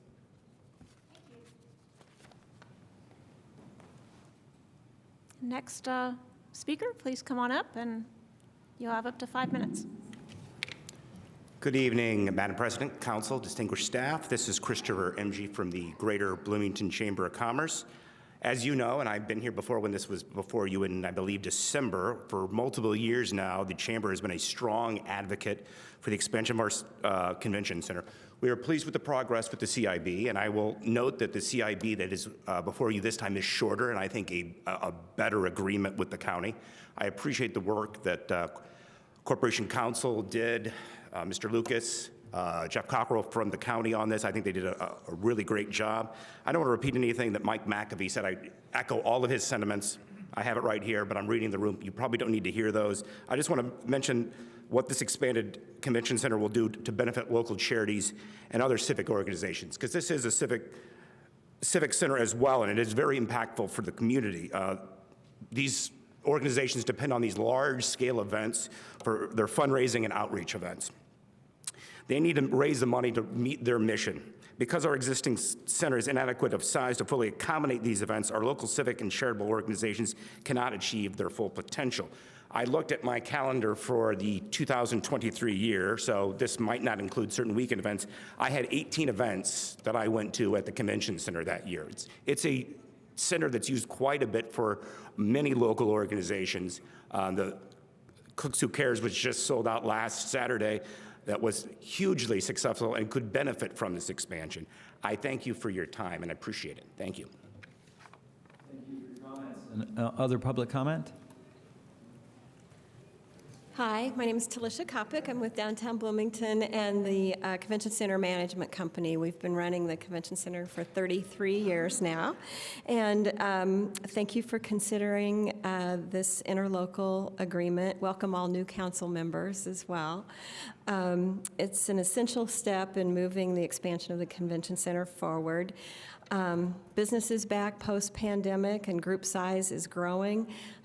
Last year, the Convention Center hosted over 400 events. 70% of those events have local connection, whether they be not-for-profit fundraisers, not-for-profit board meetings, annual meetings, local corporation, employee recognition, and training events. We do quinceañeras, receptions, baby showers, bridal showers, wedding receptions, reunions, retirement parties, and we do some memorial services. Local government events such as the Women's History Lunch is coming up, BEDC annual meeting, Chamber of Commerce events. We just hosted the Hoosier Hills Food Bank Soup Bowl and 100 Cooks Who Care. Both of those raise significant amounts of money for our local not-for-profits. Blingo Tri-Kappa fundraiser, the Humane Society History Center fundraisers. And interestingly enough, there's a little bit of overlap of the people who attend these events, but for the most part, these are different groups of people in our community coming together to support their organizations. but many of these are at their capacity and they are cutting off ticket sales.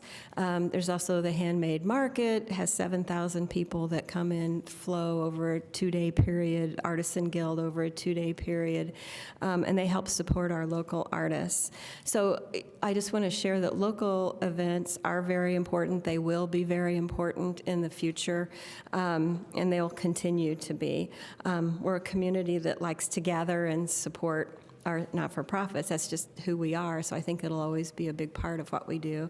And they tend to book, within a year or 2 years, whereas, like with the conferences that we bring in, and we can host a 200-person conference, they're booking 2 or 3, 4 years out sometimes. So it really works together very well with Sunday through Thursday business and the conferences, weekend business with a lot of the fundraisers. And a survey of meeting planners shared that we're second most desirable location in Indiana, but the smallest convention center. And a lot of that has to do with Indiana University. People like coming back to Bloomington. Alumni like coming back here. But it's also, I think, the progressiveness of the community that, we're kind of inspirational in a lot of different topics, and a lot of the speakers are from Indiana University, so there's a good tie in there. And, also the amenities downtown, entertainment, the National Forest, golf courses. We've got a lot to share, and those needs are supported with outside dollars a lot of the time, so that we can support the amenities that the community can enjoy. Some of the conference topics, which I thought was interesting to share with you, and these are conferences that are coming up. We've got a Center for Integrative Study of Animal Behavior, and an early childhood intervention, secretly distribution with companies promoting music. They'll have a conference. Indiana Environmental Health Association, Association of Psychologists, National Guard Conference is coming for 4 days next week.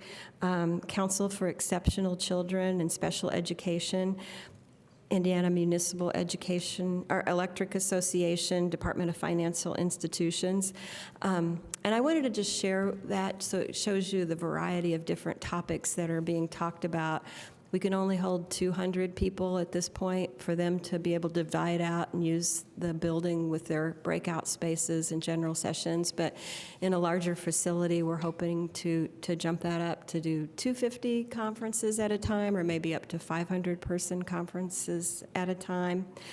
We've got a strong repeat business and strong base to start a new center, so pretty excited about that. But we would support your support of this agreement. It's an important next step, and appreciate your consideration.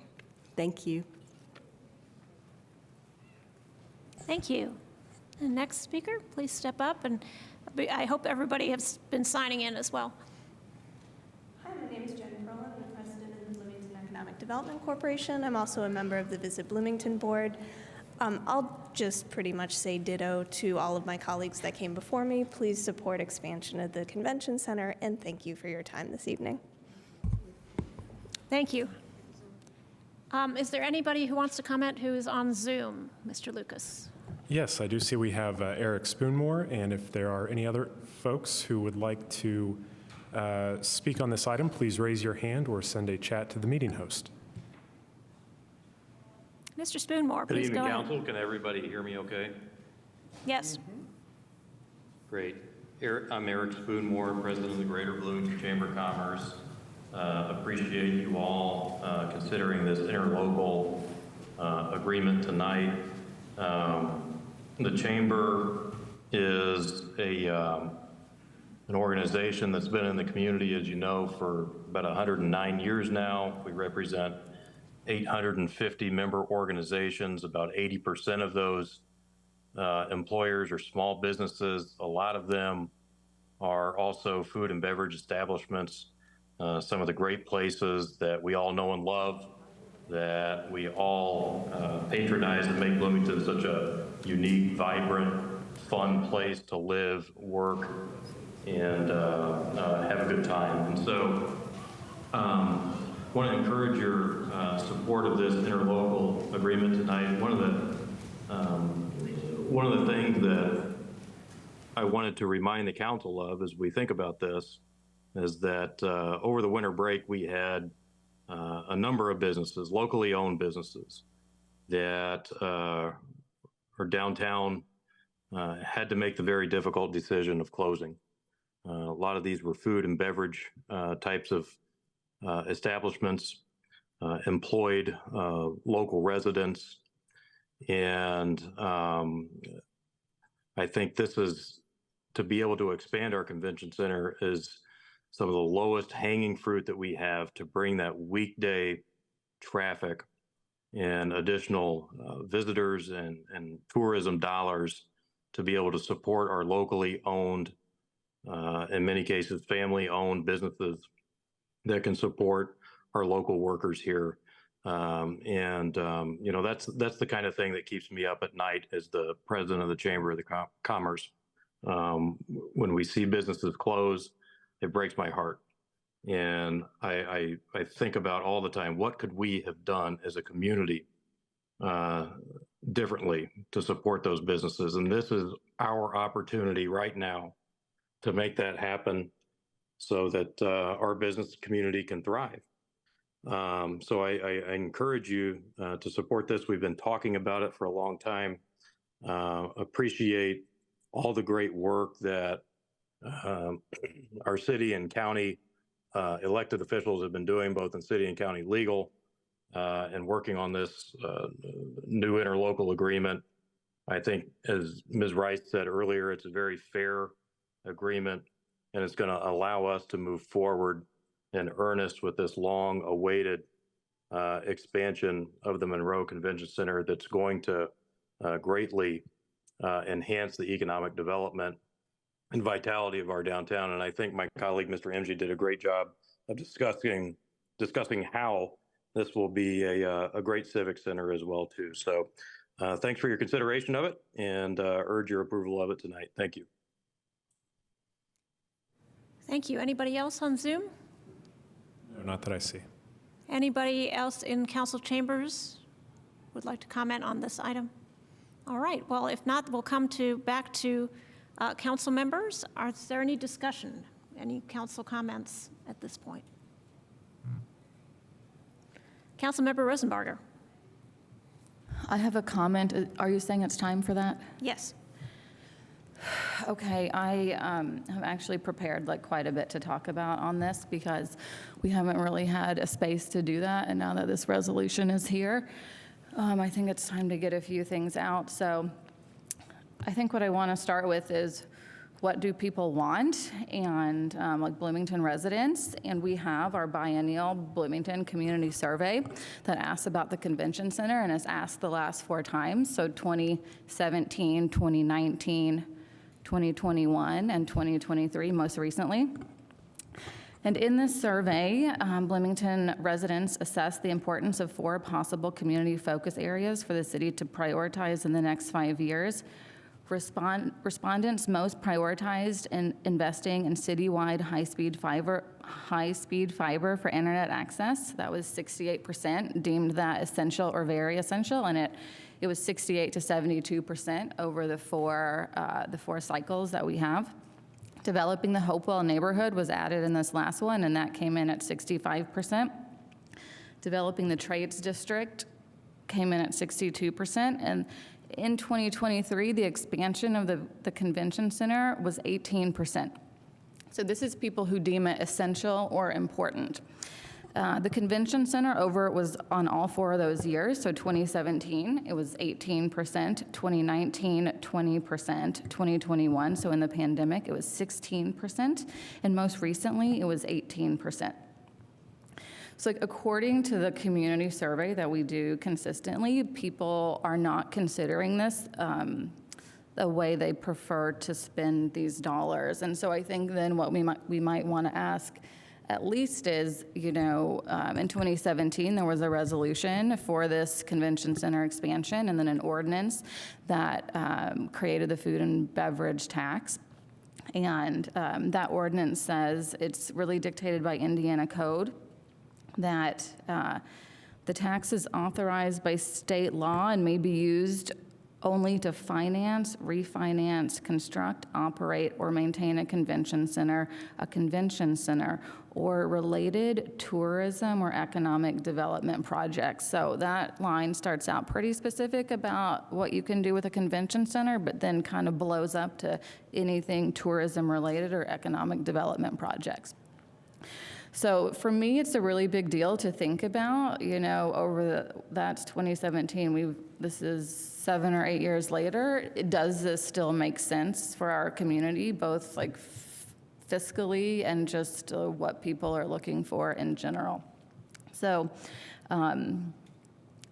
just kind of like commenting on what some folks have said, I don't know if Indiana code allows for the private sector to build or maintain large meeting spaces over 200 people in our downtown area. So I don't know the answer to that. And so people have talked about not having any, but does code even allow it at this point in time, you know, for anyone other than the city to build something like this? I think also if there's demand for it, the private market would build it. I also think if we're talking about economic development in our downtown, so we want more people eating, drinking, shopping there, we have these blocks with these parking lots and vacant spaces that could instead be housing, which is something our community so desperately needs. And this would be walking, transit-oriented housing that wouldn't just spur economic development 50% of the time, it would do it 100% of the time. So instead of trying to get people here on a short-term basis for a day or two, I think looking at getting more people into downtown permanently is a really good solution for small businesses to be able to stay open and make more money. So another thing is just that there's been a lot of data over the decades on convention centers. I'm sorry, I'm just going to keep going about this. I guess I don't have to apologize. But convention center information nationally, there's a book, Convention Center Follies, and there are many articles out there about this. But the United States has seen a dramatic increase in convention center space in recent years. From 1989 to 2011, the amount of square footage devoted to convention space increased from 36.4 to 70.5 million square feet, an increase of 94%. The GAO calls the nation's supply of convention space, quote, abundant, while another expert says flatly, quote, there are too many convention centers, end quote. Meanwhile, demand for such spaces is largely flat, a phenomenon that exists independent of paradigm changes such as COVID-19 or 9/11. More than half of facilities nationwide report flat or falling attendance over the past decade, while the growth of convention center revenue has fallen 79% from Q1 2011 to Q2 2021. So this is then just to spark some conversation, obviously not here at this council meeting because we don't tend to do that, but just in general. There's this really awesome new trail that's getting built from New Albany all the way up to Bedford. It's called the Monon South Freedom Trail. The route is nearly 63.2 miles long and connects 5 counties in Indiana uplands where we exist. The Monon South Trail will follow the route of historic Monon Railroad, beginning in New Albany and running through the communities of Borden, New Pekin, Salem, Campbellsburg, Saltillo, Orleans, and Mitchell. It includes portions of Floyd County, Clark County, Washington, Orange, and Lawrence County, ending just before it gets to Monroe County. The trail offers dramatic vistas of the Indiana farmland and linkages to several regional natural destinations, including nearby state parks. To jumpstart the trail's development, DNR will grant partners an additional $24 million in next-level trails funding to begin design, engineering, and construction of this. There's approximately 440,000 people living within 10 miles of this trail. So just thinking about something that brings economic dollars and tourism to Bloomington that is equitable, healthy, and also benefits the people already living here, the Monon Trail would be an awesome thing to connect to if at all legally possible. I'm not saying that's what we need to do. I'm just saying there's so many ideas I think that we as a community could talk about as to do we want to spend the food and beverage tax on this convention center, or is there something that makes more sense now? Thank you. Councilmember Rosenbarger, are there other comments on this resolution? Councilmember Rallo? Just briefly to say I want to recognize John Weicker, who's president of the CIB, for attending this evening.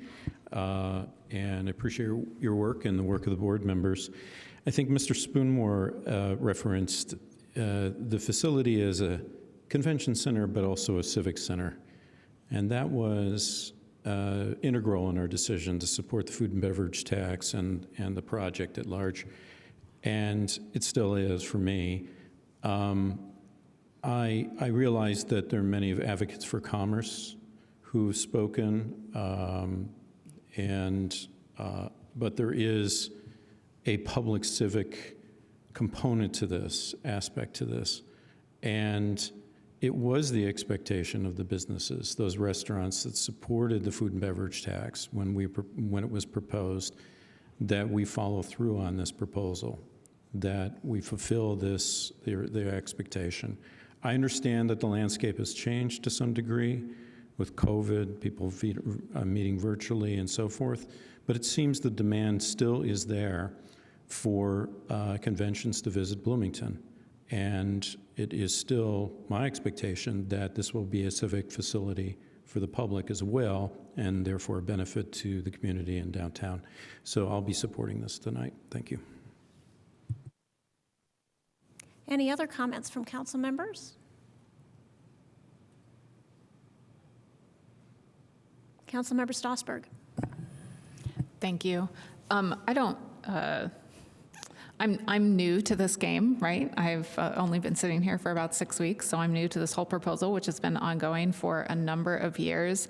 And I would probably say that I agree a lot with what Councilmember Rosenbarger just said about tourism, about the community sentiment through that survey around the importance of a convention center. But the reason why I'm going to vote for this interlocal tonight is because it has been being worked on for a long time. There are deadlines to do with when this money has to be spent, and I think that it's not practical to think about steering the boat in a new direction at this point, and still managing to maintain all the dollars that we have been accumulating with this plan to move forward with a new convention center. So that, I think, is the summary of my position tonight. Thank you. Thank you. Any other comments? Councilmember Flaherty. Thank you. Interesting thoughts from my colleagues. Appreciate the comments we heard from the public as well. Last Saturday, there was a candidate forum for the District 5 caucus seat, and one of the candidates repeatedly brought up these city surveys as a tool that we really underutilize and should make use of. They're the only representative, statistically valid samples of Bloomington opinion that we actually have. They're better than, the election itself in terms of like actual representation. It's the whole community, not just who showed up to vote or who showed up to a council meeting. And it's pretty stark, looking over time, how little the community as a whole actually prioritizes this project. I understand certain constituencies want it for various reasons. I think Councilmember Rosenberger makes a very good point about,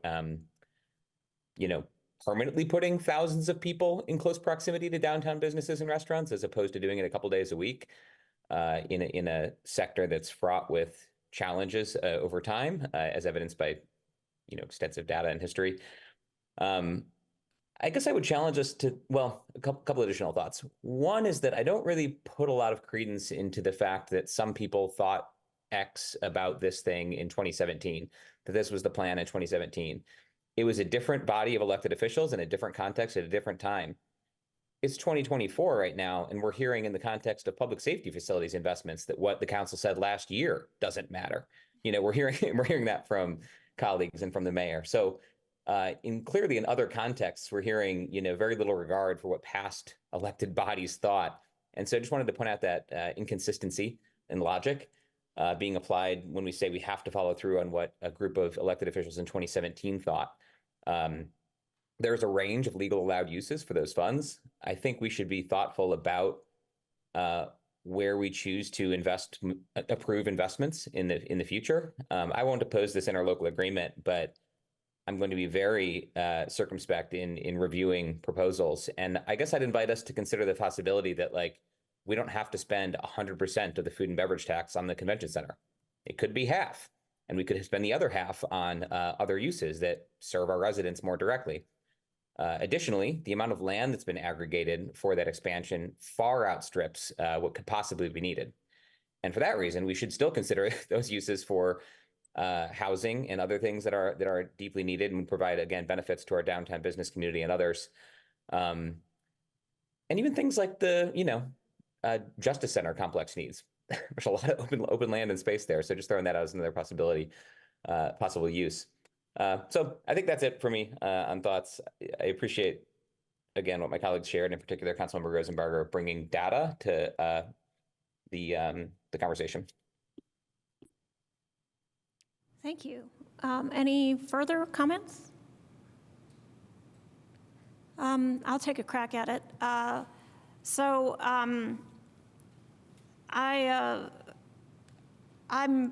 was hesitant all along to raise money in order to expand a convention center because the convention business, especially for a small city like Bloomington, is really focused, reliant on vehicles, cars, fossil fuel transportation to get people here for those conventions. And so even in 2017, when Mayor Hamilton asked this body to approve a resolution that asked the county council to pass the food and beverage tax, I abstained in that case. I didn't feel like it was my role, and I wasn't real excited about the prospect of investing public funds in convention center expansion. The climate crisis has only gotten more dire, and so I still have those serious reservations. I think that my colleagues bring up some really good points as far as, what's the future of the convention center business? Is it really a good investment of public funds, given that so many in our community don't seem to prioritize it? But I think at this point, I'm in support of this particular step. I think we've gone really far down the line with this planning. But I think that, just like Councilmember Flaherty said, I will be very circumspect in approving funding for the project to make sure that we have a sustainable building and investment in public transportation from the airport and from other communities in the state, so that we try to reduce the carbon footprint as much as we can, and have funds left over to invest in other more sustainable economic development opportunities. And I have no doubt, as Councilmember Flaherty said, that there will be land left over that has been banked by either the city or the county that won't all be needed for this expansion, which should go towards housing, because we're in desperate need of more housing, and living in that area downtown would enable people to walk or bike to where they need to go and not be reliant on a car, or at least driving very far. So that said, I think we can call the question. Second? We just call it. No, we just call it. That's right. Yes. Strasburg? Yes. Asari? Yes. Rosenbarger? No.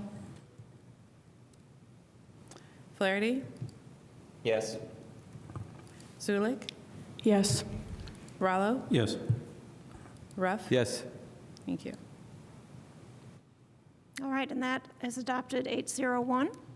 So that convention center interlocal agreement moves on to. Mount Smith, that's 7-1? Yes, I'm sorry. I keep forgetting. We are missing a council member. So it passes 7-1. So that will move on to the mayor's office then for final approval after I sign it, I suppose. Then we move on to our second resolution of the evening. I move that Resolution 2024-03 be introduced and read by the clerk by title and synopsis only.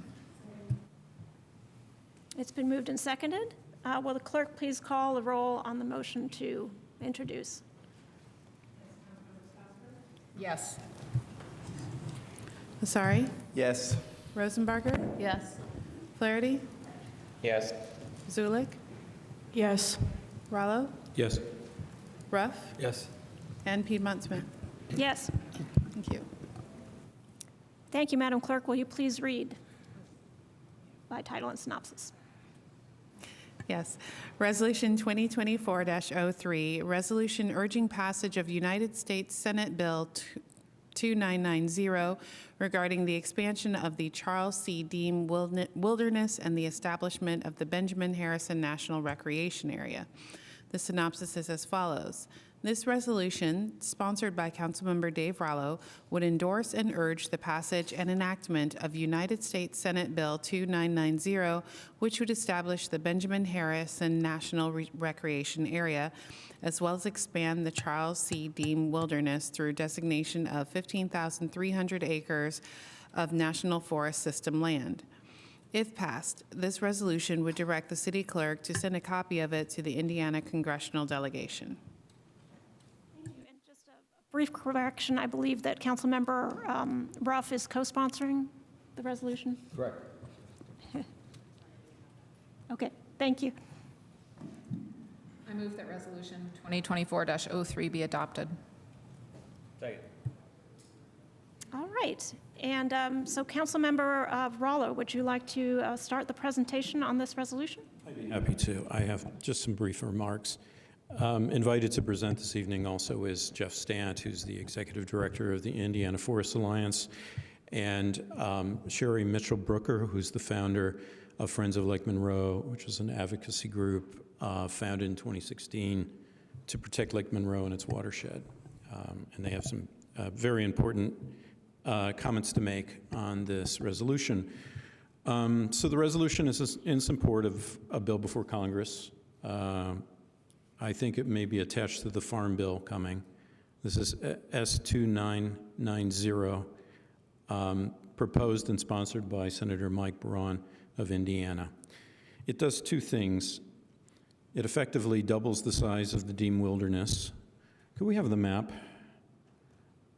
That would be more instructive than hearing me talk about it, or at least I could point toward it. Okay. So it does two things. It doubles that green area. You find the kind of a gray-green, which is the Deem. You could point to it with a cursor, and it expands it to include the other green area. It currently consists of about 13,000 acres, so it doubles that area. And then it also creates a national recreation area, the Benjamin Harrison National Recreation Area, consisting of 29,000 acres, which is the purple, and is encompassed by the red line, which surrounds that wilderness. So a designated wilderness area receives special legal status under the Wilderness Act of 1964, which essentially means it's protected by federal law to preserve it in its natural condition, and prevents people and businesses from using it for commercial purposes. So it entails much greater protection than what it exists, than that area exists as it is now.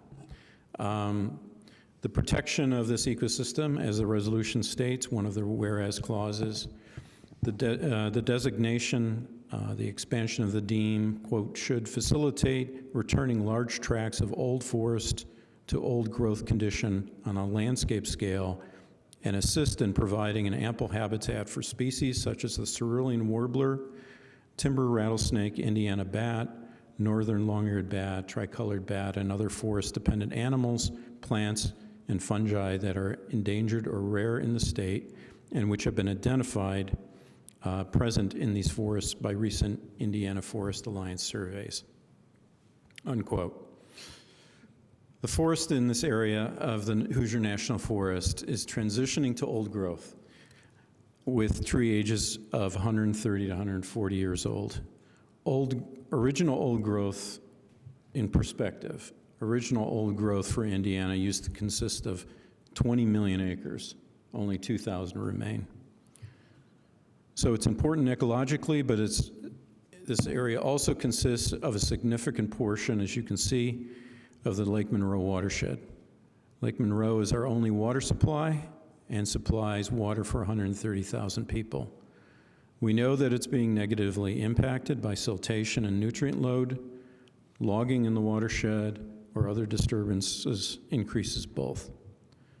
So needless to say, it's important for our community that this bill is adopted, and I'm hoping for your support this evening. A similar resolution was adopted by our county colleagues last December. And my co-sponsor, Councilmember Ruff, do you have any additional remarks? Oh, thank you, Councilmember Rattle. Just to add that, to me, particularly in a state like Indiana, this part of the country, this seems like a relatively rare opportunity that we should seize. I think the percentage of the land of Indiana that's in designated wilderness is 0.05 of 1%. And most of our wilderness areas are in the West, certainly in Alaska. Once you take Alaska out of the picture, I think of the whole country, it's 2 or 3% of the land in the U.S. in the contiguous lower 48 is wilderness designated, and most of that in the West. So this really seems like, at a time when seems like we're fighting on public lands more to prevent exploitation, to prevent mining and drilling and more intensive exploitation and selling off of access and resources, and that we have an opportunity to add to our most highest level protected level of public land, which is what a wilderness designation does. It's the highest level of protection and the most restrictive in terms of use. It seems like something that we should certainly seize now. I think future generations will benefit. So I think there's there's a lot of values we can talk about that could accrue to doing this, but one of them is provision to the future generations of access to an area that's been protected like this and that has these natural values and provides the ecosystem services to our lake, to our drinking water source, and carbon sequestration and other things, ecological integrity that are provided at a higher level by a designation like a wilderness area. So when Councilmember Rallo asked me the other day if I would co-sponsor, I eagerly agreed to do that. My undergraduate degree actually was a Bachelor of Science from Cornell University in Natural Resource Management, Forestry, Fisheries, and Wildlife. So this is an area that I have some background in, and I'm thrilled to be able to support a resolution that we hope will have some encouraging effect for this designation at the federal level. Thank you. Sponsors, would you like to turn to Mr. Jeff Stant at this point? Yes. For a presentation? Yeah. Please come on up and introduce yourself, and if you could, I think you have about 10 minutes or so. That's a map I'd like to share at some point. I sent it to you. I don't know if you have it. You can flip to that when we're ready. It's the one that shows the. Yeah. Oh, when it's time. Okay, good. I'm Jeff Stant. I'm the Executive Director of the Indiana Forest Alliance, and I have spent countless hours in the areas that are involved in this bill over the last 46 years, leading outings, doing biological census work, and just writing statements along with many, many other people trying to save this area. And so the work with Mike Braun and his staff drafting this legislation was kind of the culmination of that effort. But my second point is time is of the essence here. We started trying to save this area back in 1973, 51 years ago, when then supervisor of the Hoosier National Forest, Claude Ferguson, proposed that it be one of the first eastern wilderness areas in the United States under the Eastern Wilderness Act, which at the time was being considered by Congress. And we got 2 bills through the U.S. Senate that would have established a wilderness area, one of them, and a wilderness study area out in the area, twice the size of the 16,000-acre area he proposed, all centered at Nebo Ridge. But we never could get anything through the U.S. House because of the opposition of private landowners, and then later the opposition of the state to a compromise that would have included some Army Corps of Engineers land behind the reservoir. So we ever since then, we have been trying to save it one way or another through management plans and so forth. And so enter Mike Braun, gets elected to the U.S. Senate in 2018, and for as little as I agree with Mike on about anything, I do actually strongly support his views about forests, particularly public forests. He is a man who grew up in southern Indiana, roaming forests. He loves the deep woods of Indiana. He also has a strong feeling that public forests should be for public uses, distinct from private forests. And so he 4 years ago said, why don't we sit down and draft some legislation to realize your dream, Jeff, of expanding the Dean. And my jaw dropped that he would actually do that, and so we spent time doing that and introducing it last year. And but here we are. He's retiring at the end of the 118th session of the Congress, which is this year. It's an election year. They'll probably adjourn early to get out and campaign. So time is of the essence. The window is about to shut again. And we're going to be back to just trying to forever save this area from one threat after another as it comes up. The third point is that this proposed wilderness addition and the national recreation area comprise some of the most ecologically valuable intact forest in the central hardwood forest region of eastern North America. This is the most fragmented and decimated of forest regions in the entire North American continent. And quite simply, the reason that the 15,300 acres that are in the wilderness addition in the Nebo area every acre has been set aside entirely from logging and road building and other activities that would diminish its wild character, is because the Forest Service has recognized that value of the area. So it's been set aside now for two management plans. We've had to overcome a lot of debate, but we've managed to do it twice now. Now we're up for a new renewal and new debates about what to do with the area. The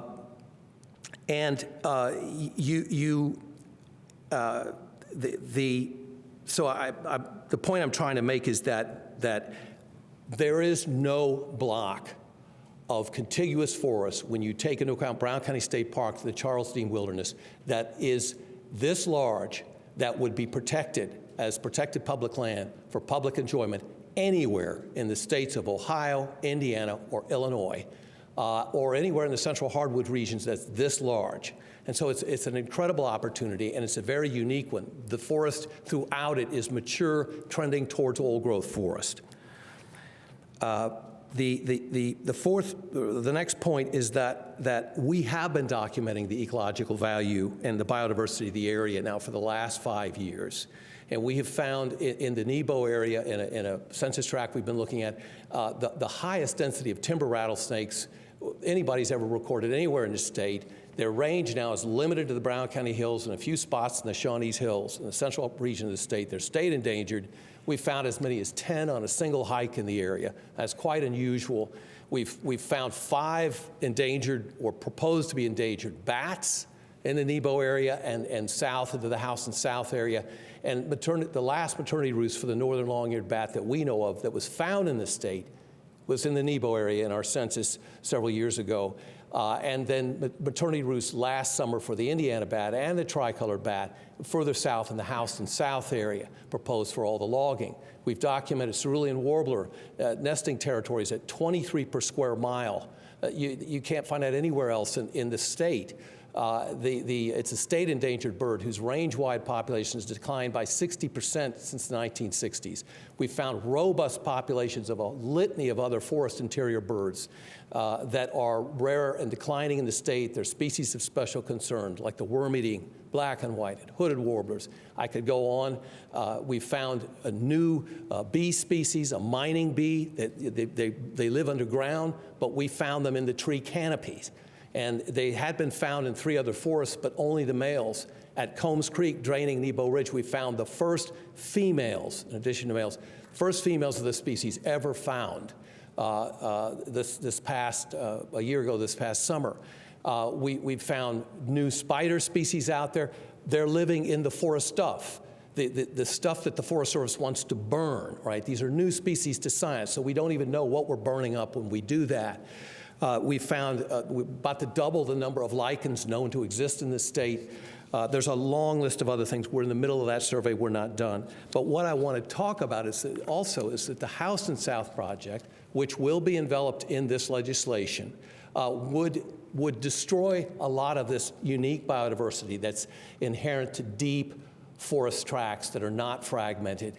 And if we could put that map on the screen, it should say old-growth forest logging across the Knobstone Trail.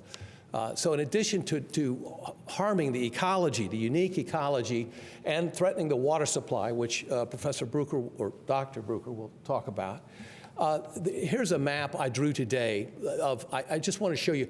The Knobstone Trail has just been put through the area, Indiana's longest backpacking trail. This will connect the Floyd Knobs up clear to the Tecumseh Trail in Brown County and onward up into the Morgan Monroe State Forest. You see that orange dotted line there going through the Houston South area. That's it. Now, all those circles, all right, these are just some of the older tracts that are going to be logged in the Houston South project. Up there in the far left corner, you see a chestnut oak stand that dates, according to Forest Service data, it's 217 years old. It's going to be logged. The next to it, as a chestnut oak stand, it's 143 years old. Next to that, I haven't marked it on the map, is one that's 138 years old, all to be logged, and what that green there is shelterwood cutting. The chestnut oak further south along the Knobstone Trail, there's a 123-year-old stand. But below that is one that's 137 years old. Then the next one down is 101 years old, mixed oak. Below that is the next stand is mixed oak. It's going to be logged 122 years old. The mixed oak below that is 158 years old, started in 1866. The chestnut oak below that's 135 years old. The stand below that is a 77-acre stand. It's all going to be shelterwood logged. That means phased clear cutting. It takes them 15 years to remove the forest canopy, but eventually all of it's gone. All right, this is 96 to 103 years old. Throughout that stand, the entire canopy is going to be removed. In fact, most of these older forest stands out there that we're talking about are going to be shelterwood cut.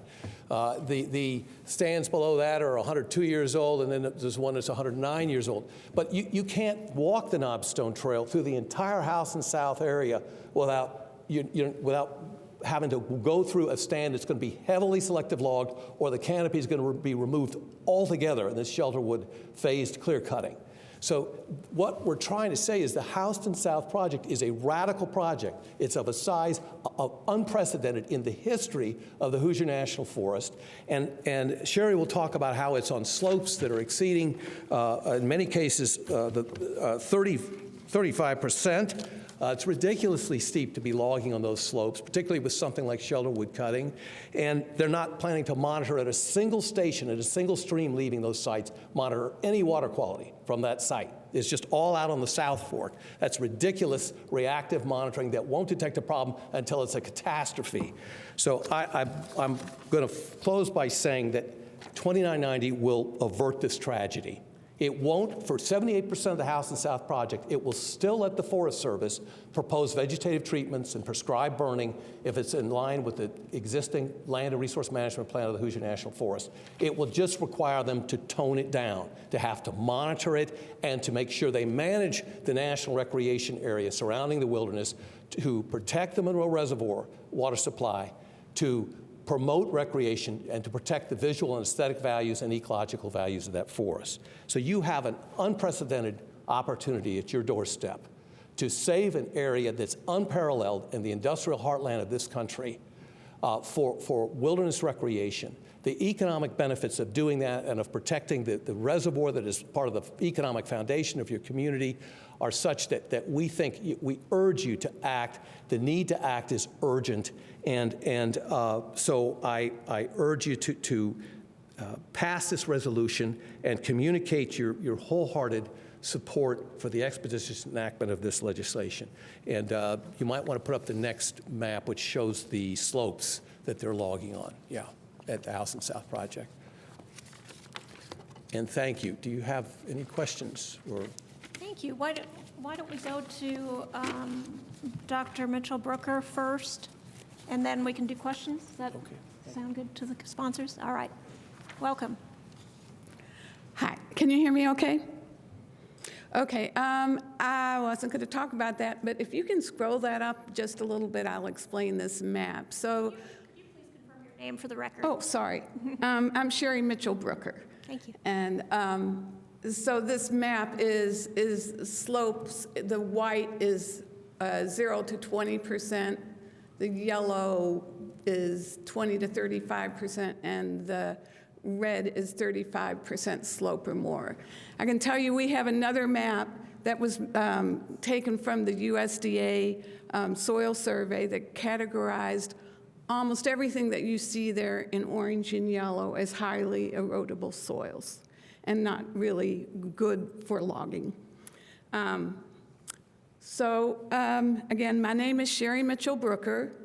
I'm the founder and president of Friends of Lake Monroe, and our mission is to protect and enhance Lake Monroe and its watershed through science, advocacy, and public involvement, working collaboratively with citizens, government, and business to improve and support lake water quality.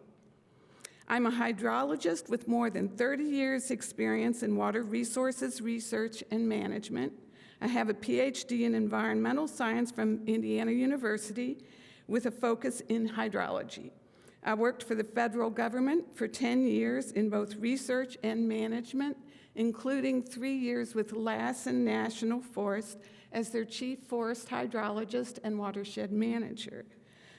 In that role, I supervised hydrologists and watershed and soil scientists whose duties included best management practice oversight and analysis of the soil and water impacts from proposed projects such as controlled burns, timber harvest, and stream restoration. Some of you may not know, but the National Forest System was actually established to protect water quality. What had happened is that a lot of the land had been logged, it was severely eroded, it damaged the water quality, and so the government took over this land and protected it. Based on my review of Hoosier National Forest past and present management and condition, I strongly encourage council members to enact a resolution to support SB 2990, a bill that protects more than 15,000 acres of forest land as wilderness and ensures that activities in the adjacent 30,000 acres of recreation area will not harm Lake Monroe water quality. SB 2990 is protective of Lake Monroe water quality and a proactive step in combating climate change. I started Friends of Lake Monroe at a time when the level of toxins in the city of Bloomington drinking water was very close to exceeding safe drinking water standards. The problem, which the city of Bloomington has since been able to manage with new and complex and expensive treatment, is caused by the interaction of poor quality lake water and the disinfectants needed to purify the water. But there are still some residual taste and odor issues that stem from the poor lake water quality, and without intervention, my expectation is that these conditions would worsen. For this and other reasons, it is vital that we improve water quality in Lake Monroe.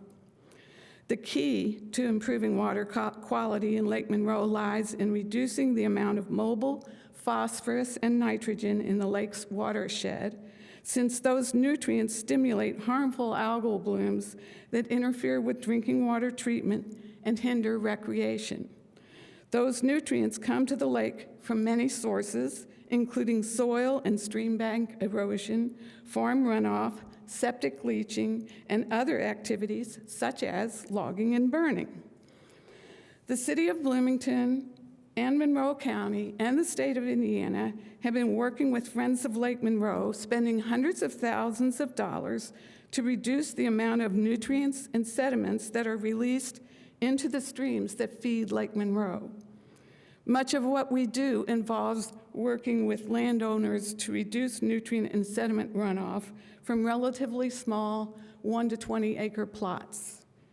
In comparison, Hoosier National Forest manages 50,000 acres in the watershed, and that's a 280,000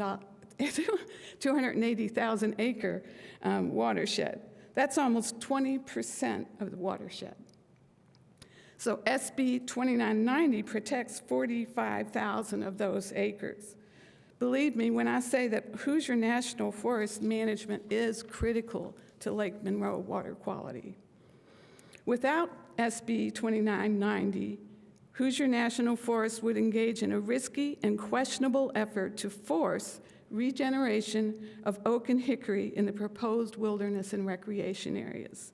This oak hickory restoration is accomplished by repeatedly burning, logging, and applying herbicide to thousands of acres of healthy, mature, and old-growth forest established on steep slopes with highly erodible soils. These activities would result in increased amounts of phosphorus and nitrogen load to Lake Monroe, increasing algal blooms, and negating our efforts to reduce nutrient and sediment loads. Recent Forest Service research reveals that in order for this type of restoration to be effective, it is necessary to completely eliminate the organic layer of decomposed leaves and other plant material that forms the top layer of the forest soil. This top layer, known as duff, serves as an important function in retaining soil moisture, reducing runoff, and capturing sediment and nutrients that would otherwise flow to the lake. And as Jeff has said, it also is a harbor for different organisms, some of them newly discovered. Additionally, the controlled burns that are proposed under the Houston South project would not occur if the wilderness is expanded, thus eliminating the risk of catastrophic fires, such as the U.S. Forest Service controlled burn that grew into the largest wildfire in New Mexico and polluted the public water supply of Las Vegas and nearby communities. I repeat, this was a controlled burn utilizing U.S. Forest Service best management practices. Finally, the bill ensures that the recreation area plan, developed in cooperation with the local community, will ensure that activities in the recreation area will not negatively impact the lake. All these considerations should compel the City Council to support SB 2990 and take further steps to ensure that forest management in the Lake Monroe watershed does not impair our water supply. If you have questions, I'm happy to answer. Are there questions from council members, either for the sponsors or for Mr. Stant or for Dr. Mitchell-Brooker? Councilmember Stossberg? Thank you. I'm not sure who the best person is to ask this question to, but it's about the fact that the bill itself is unfunded. And I'm just wondering if, Because it feels like you need money to, say, maintain a national recreation area, and the fact that the bill itself doesn't have any funding attached to it just makes me wonder. So that might be a Mr. Stant question.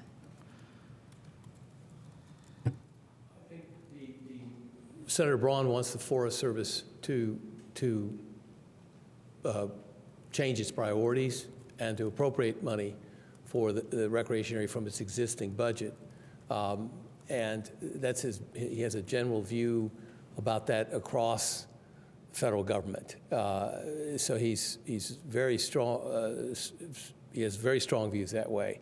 But the history of national recreation area creation, there's about 40 of them in the country in the national forests, and they're usually around water supply reservoirs. And what they tend to do is bring more Forest Service resources and money to the area than were coming to it prior to the designation of a national recreation area. We have a fact sheet on that points that out with several national recreation areas that were created. They bring in infrastructure investment in the like the visitor center and in law enforcement and in trail creation and so forth.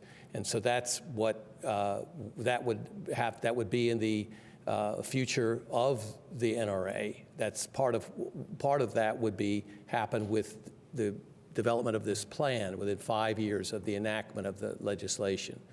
What the law would do immediately is to stop all of or hopefully put the brakes on the House and South project, and it would expand the wilderness area. But in terms of that investment in the area from the federal government, that would hopefully come with the plan that's adopted for the area. It has definitely happened for other national recreation areas across the country. It's increased the budget that the Forest Service gets for a particular national forest where that recreation area is. But Senator Braun thinks also that, he questions things like, why do you have, and I shouldn't speak for him, but I would say we have a fire staff now at the Hoosier National Forest of 16 to 18 people on staff to burn forests that we don't think ever burned significantly naturally. And so we're going out there creating a need and then funding that. And we have one person that works on enforcement at the Dean. Well, we need to change that priority. And so we think this legislation would help get that done.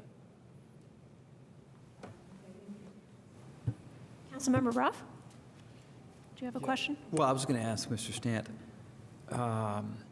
any decision about priorities or any change of priorities on a resource, on a public resource, there are going to be some activities that are enhanced in their quality of the experience or the use that are consistent with the ultimate goal of that change in policy or priority or designation.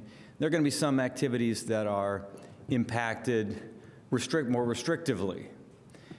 We think about logging and intense uses, but even when it comes to recreation, there will be some impacts that come along with this. And I was wondering if you might talk about those concerns that folks might have that there'd be restricted, prevented or prohibited or made more difficult to engage in certain uses that before were more available, more easily or more readily accessible and allowed and permitted. Yeah. Well, the Forest Service has a camping regulation that it's updating that's going to make restrict camping both in the Dean Wilderness and outside the Dean Wilderness somewhat. Pull it back further from roads and from water courses, and there are people really objecting to that, and there are people concerned that the wilderness area will, if you designate additional lands in the wilderness, they won't be able to camp there maybe the way they were camping. I believe that that's a sign of the times of today. The Charles Dean Wilderness is one of the most heavily visited wilderness areas in Region 9. It's the only wilderness area in Indiana. And if you read the Forest Service's biennial monitoring reports for the last 6 or 8 of them, they're saying we have a problem with overuse of the Dean. And so it's damaging areas like Patton Cave and the Grub Ridge Peninsula and even some areas down in Copalo now. So there's a need to control overuse. We believe this wilderness addition will allow them to spread it out. I own land down there. I don't want to see the wilderness addition promote a lot more people coming out to where I am. The wilderness addition will surround my land, but I'm willing to compromise the serenity I have of being out there all alone, and because I see the unique value this poses to the whole state and the country to save an adequate wilderness resource so that you can spread out that use. But that requires compromises by me. And likewise, for example, if people are concerned about group size being regulated, because the Forest Service regulates group sizes in wilderness areas, national forest by national forest, and the one in the Deem is group limit is 10. Well, yes, you have to make a compromise. So you can't bring a group into one area that exceeds 10. But maybe with, if you've got a IU class, for example, that you want to go out and show folks how to camp without leaving too large of a footprint, then maybe you should reduce the group size to 10 or less and get multiple permits where you would have had to get only one before. And let's remember also that this bill it's not just setting aside additional acres of land for the wilderness, many of which the Forest Service has said are old growth forest in the Nebo Ridge, Browning Mountain area, for example. It's setting aside twice as many acres outside that wilderness addition as a national recreation area where group sizes, there is no limit on them at 10, including many, many more acres along Monroe Reservoir. So, there should be room for different uses to continue. And this bill actually was written to do that. It has 11 non-wilderness corridors that go through the wilderness to allow for all mountain biking trails that are currently in use there to continue. It has several roads that are still being used. They've made non-wilderness corridors around them, and any county easements are all off limits to the wilderness boundary is 100-foot setback from those easements. So those are the kinds of things that Senator Braun's staff has written into the bill that I think address concerns about competing uses and resources, but yet still set aside the largest tract of wild forest land in the lower Midwest in the process for posterity for the public's benefit. Thank you. Okay. Councilmember Asare, did you have a question? Nope. Any other questions? Councilmember Strasburg. Yeah, I have another question that I think is also for Mr. Stanton. Mr. Lucas, if you could maybe put the map up there again that has the purple and the green and the brown. I'm just wondering what the reasoning was behind which spaces were going to be national recreation areas and which spaces were going to be the wilderness areas, because it's really patchy. And I'm kind of looking at it going, well, why is that little bit of purple over there by Axum Ridge, for example, when like all the rest of it is green? Because there's not a plan right now for management of the national recreation area. So I'm just kind of wondering why, and maybe I'm hoping that why some of those choices were made about the splits between where the recreation area would be and where the wilderness area would be. The lands that are in the proposed wilderness addition are, as I've said, they're either prescription area 6.2 in the current management plan, or prescription area 6.4, or prescription area 2.4. And all of those three prescription areas set aside the forests from commercial logging or road building into the interior. And they are there to preserve kind of biodiversity of intact interior forest tracts.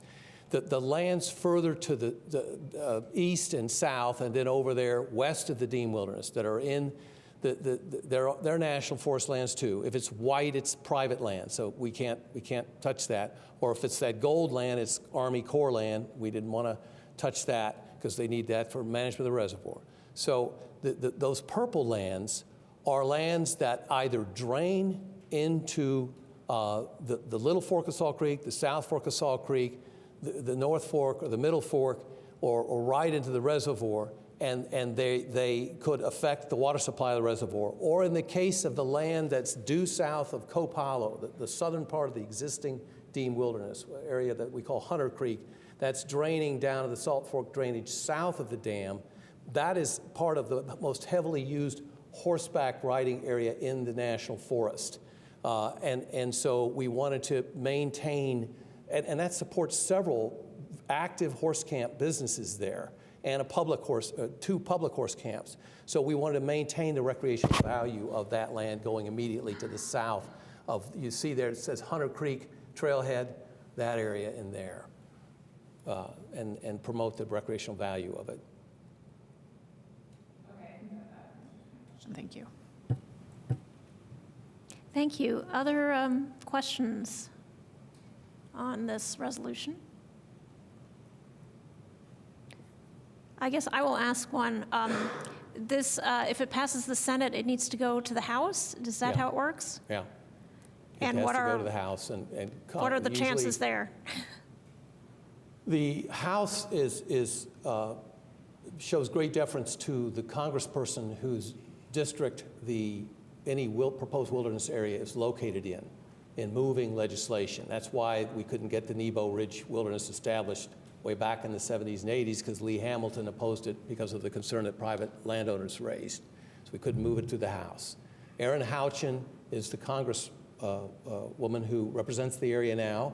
We're asking her to introduce the bill in the House. Mike Braun is working with her on that. There is also a discussion about putting the bill into the Farm Bill in the Senate and then in the House, which would expedite its movement. But either way, we've got to have Erin Houchin's blessing. So she's our primary public official we're trying to appeal to right now, and we'd urge the City of Bloomington and the City Council, the Mayor's office, to weigh in directly with her about the impact this will have on your community and quality of life. She's pivotal in this thing moving through the Congress. And has your organization engaged with her office? Yes. Yeah, okay. She has a legislative director, Jonathan Van Buren. I encourage you to get his email. We have it in our materials. I can't think of it offhand, but talk to him directly. He's handling a lot of the correspondence and the forward movement for her. Okay, good. Well, if there are no other questions from council members at this time, let's go to the public. If any of the member of the public would like to comment on this resolution, you can come up to the podium and make sure to sign in with your name, and you'll have up to 5 minutes. And Mr. Lucas, could you make the announcement for any Zoom participants, please? On Zoom that would like to speak to this resolution, please let us know by raising your hand in Zoom or sending a chat to the meeting host. Okay, sir, you can go ahead and state your name. My name is Tyler Kivlin. I'm the Skill Development Coordinator at IU Outdoor Adventures. I also hold a degree in Outdoor Resource Management and Outdoor Recreation from IU. I stand before you pretty conflicted over this whole thing, to be honest. So studying outdoor recreation and resource management, you would probably guess that I'm pretty supportive of all of this. And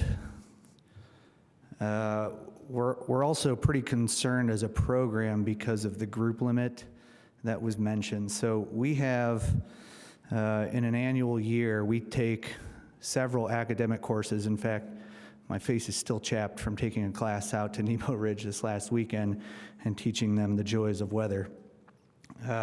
We take a lot of classes out: backpacking, outdoor leadership, canoeing, kayaking, and the areas that are on this map are almost entirely covering what I would call our primary classroom. So again, I'm very supportive of the wilderness expansion and even the recreation area.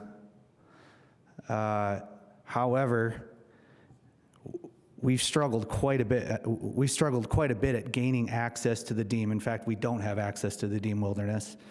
We were able to, in the last couple of years, finally get a special use permit approved by the Forest Service. And then recently, they even deemed our impact quote having a nominal effect to the point where we didn't even need to apply for a permit anymore. However, if this is expanded, that's going to hurt our case. So my job, I know my colleagues here and some of my former students are here to speak a little bit more on our program, but specific to the group limit, most of our courses operate within a 13 to 16 group size. We take great pride in the leave no trace principles and teach those quite a bit. And the fact that nobody even knew we existed when a lot of this was proposed is, to a degree, somewhat of a compliment to our impact. Our training structure, we send typically 3 to 4 student trip leaders out into the field for these trips. It takes a long time to get to some of these trip leaders to a point where their competency reaches what we consider the acceptable risk, we'll call it. To do that, we have to send about 3 or 4 because then the mentorship process takes hold and it's able to work. For us to work under a 10-person group size limit would require us to narrow that down to 2, maybe 3 trip leaders, which is pretty tough when it comes to risk management and learning. So that is personally my biggest concern, is the group limit factor. When we go out, we are practicing the leave no trace principles.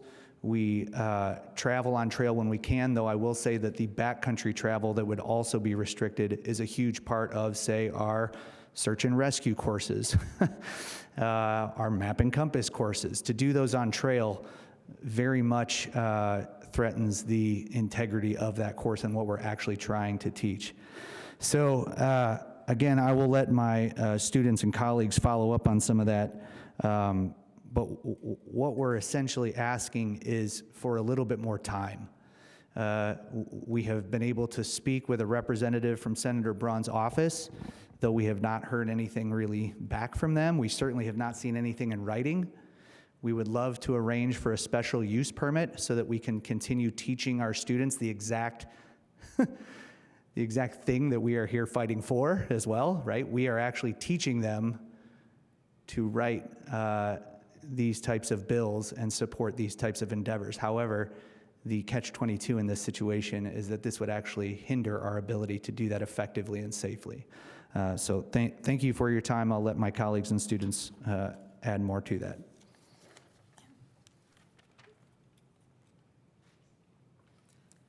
Hello, I'm Irene Georgiadis. I'm a former student and current adjunct instructor for the program. And I've definitely identify as a public enjoyer of the land, so here to speak on that as well. Yeah, I am here to temper a little bit of the enthusiasm about doubling the green. While we're all here in support of the bill and of designating wilderness areas, something to consider is, just like Tyler said, getting things in writing and allowing people who are public recreators in the space and who are spreading enjoyment of public recreation time and access to land. I went through the IU Outdoor Adventure Program. I took an IU outdoor leadership class 8 years ago, and I've been working in the outdoor industry and for the program ever since. And this has caught a lot of my colleagues and my friends kind of on their heels. Well, it seems like it's been in the works for quite a while, and this meeting has shed some light on why it needs to be a sort of more urgent and rushed through problem. I'm just trying to urge some quick response, not only to the bill and trying to get it pushed through, but to the community members so that this bill can, best represent everyone who's involved in using the land. We take students out all the time, and they have never even considered that Bloomington has this sort of land or that it needs protecting. It's people who have never camped outdoors, who maybe didn't read the course description quite as studiously as they should have and haven't realized that they might be camping. And through those overnight experiences with their peers, with other student leaders, they grow a lifelong appreciation. I get emails from students to this day who don't always tell me which class they took, but are asking for maps to take their friends outside, and who now know how to do so with respect for the land and protecting it. Yeah, these students and the other outdoor recreators just haven't had a lot of time to respond, so I'm encouraging that response. And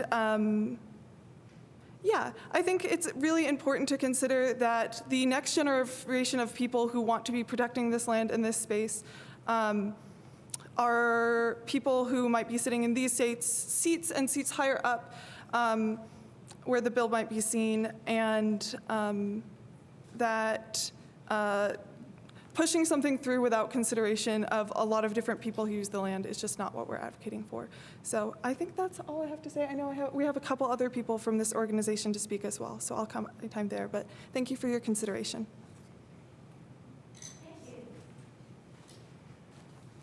Hello, my name is Liam Hobson. I'm a researcher in the neuroscience department, but former human biology student at IU.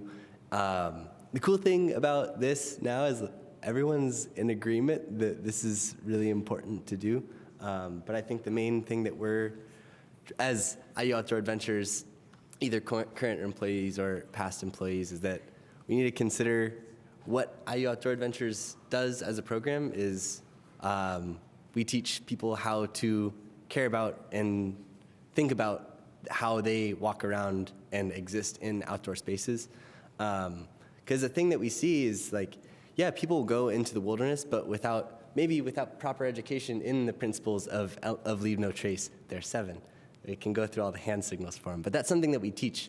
And we can do that in the classroom, and we do that in the classroom, but we also teach that in outdoor settings. And so having a space where we can do that reliably and consistently is really powerful for how the students then go out existing in those outdoor spaces, because it creates a knowledge base that they can draw from so that they can leave less of an impact. So yeah, and honestly, in the presentations earlier, I didn't know the significance of how this would reduce the logging, which would reduce erosion and then improve water quality. That's awesome. And yeah, I think we can all agree that that's super, super important. But I think the extra consideration is how do people use the spaces, and that's something that IU Outdoor Adventures does a really good job instructing. So yeah, that's just my main concern. Originally, when I heard about this, I was super excited, but considering how it affects the program, I think is really important consideration, because IU Outdoor Adventures ended up being the reason I came to IU and decided a lot of things for my future. So yeah, this is a great program, and I'd hate to see it be negatively impacted for myriad of reasons by rushing through this without a special consideration. So.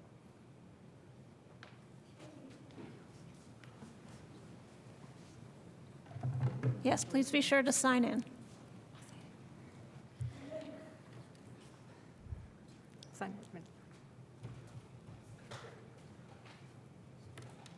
Hi, good evening. Hello, my name is Nikki Brown. I am the academic coordinator at IU Outdoor Adventures. I have a lot of the same sentiments to share with my colleagues that have already spoken. However, I'm going to speak to something I was probably told not to speak of tonight, which was the heart of this program, and that is because I tend to cry, and I'm going to try to keep my composure. So I also was a graduate from IU. I was in outdoor rec and resource management. I worked for the Forest Service. I worked in wilderness areas. I've spent my entire career in the outdoors. When I was an undergraduate, this program made the biggest impact on me that anything has ever impacted since. It dictated the entire course of my life. So I've been outdoors since then, and I have been part of Outdoor Adventures as an adjunct since 2013. So I've been around for quite some time. I oversee the academic classes, which means all of our classes that go out into the field, we ask students to write a reflection paper. I see those reflection papers. I see hundreds of these reflection papers, and it is very evident that our program makes such a huge impact on our students. Their health and well-being, I don't know if any of you are parents. I have a 20-year-old daughter. We work with students on a daily basis that are going through a lot of anxiety, all kinds of different mental health. Things are very prevalent. And for the first time, these students go outside, they unplug, they have an experience that seems to just lessen their anxiety. It lessens everything. The papers I read are so impactful that I have such a strong belief in what we do, and it really does make me kind of nauseous to think that this could be taken away because of wilderness designation. I don't think anyone here disagrees that we want to protect the forest. I think that there may be a solution that we can keep these lands protected. That's not a debate. The group sizes that I know you guys are concerned about are actually not that big. Like Tyler mentioned, 13 went out last weekend, 13 are going out this weekend, 14 went out a few weekends ago. We also camp, if you think about this too, we camp during the academic school year. So we're actually not out there during the times that the majority of the public are in these spaces. We camp in the dead of winter. We have very little impact on the land. We make a point of having very little impact. We teach advocacy, leave no trace. We are the biggest voices of actually teaching the future to protect exactly what we're talking about here. The demographic of the people that are here right now, I mean, I'm kind of included in that, are on the older side. We need young people to get excited to go outside. And most of them are on their phones. They don't go outside at all, and that's what we do. We get them outdoors. We introduce them to what we have. If this bill is passed and we are not able to go into the wilderness, the proposed DEEM area, and I also have some questions about the recreation area as well, they won't even know it's in their backyard. We're going to be forced to go either out of Bloomington, we will be forced to go out of Bloomington, potentially out of the state. It just does a really big disservice to the students who are right here, who won't even know that they can go hike or paddle just down the street and relieve a ton of stress. And the well-being piece of this is just huge.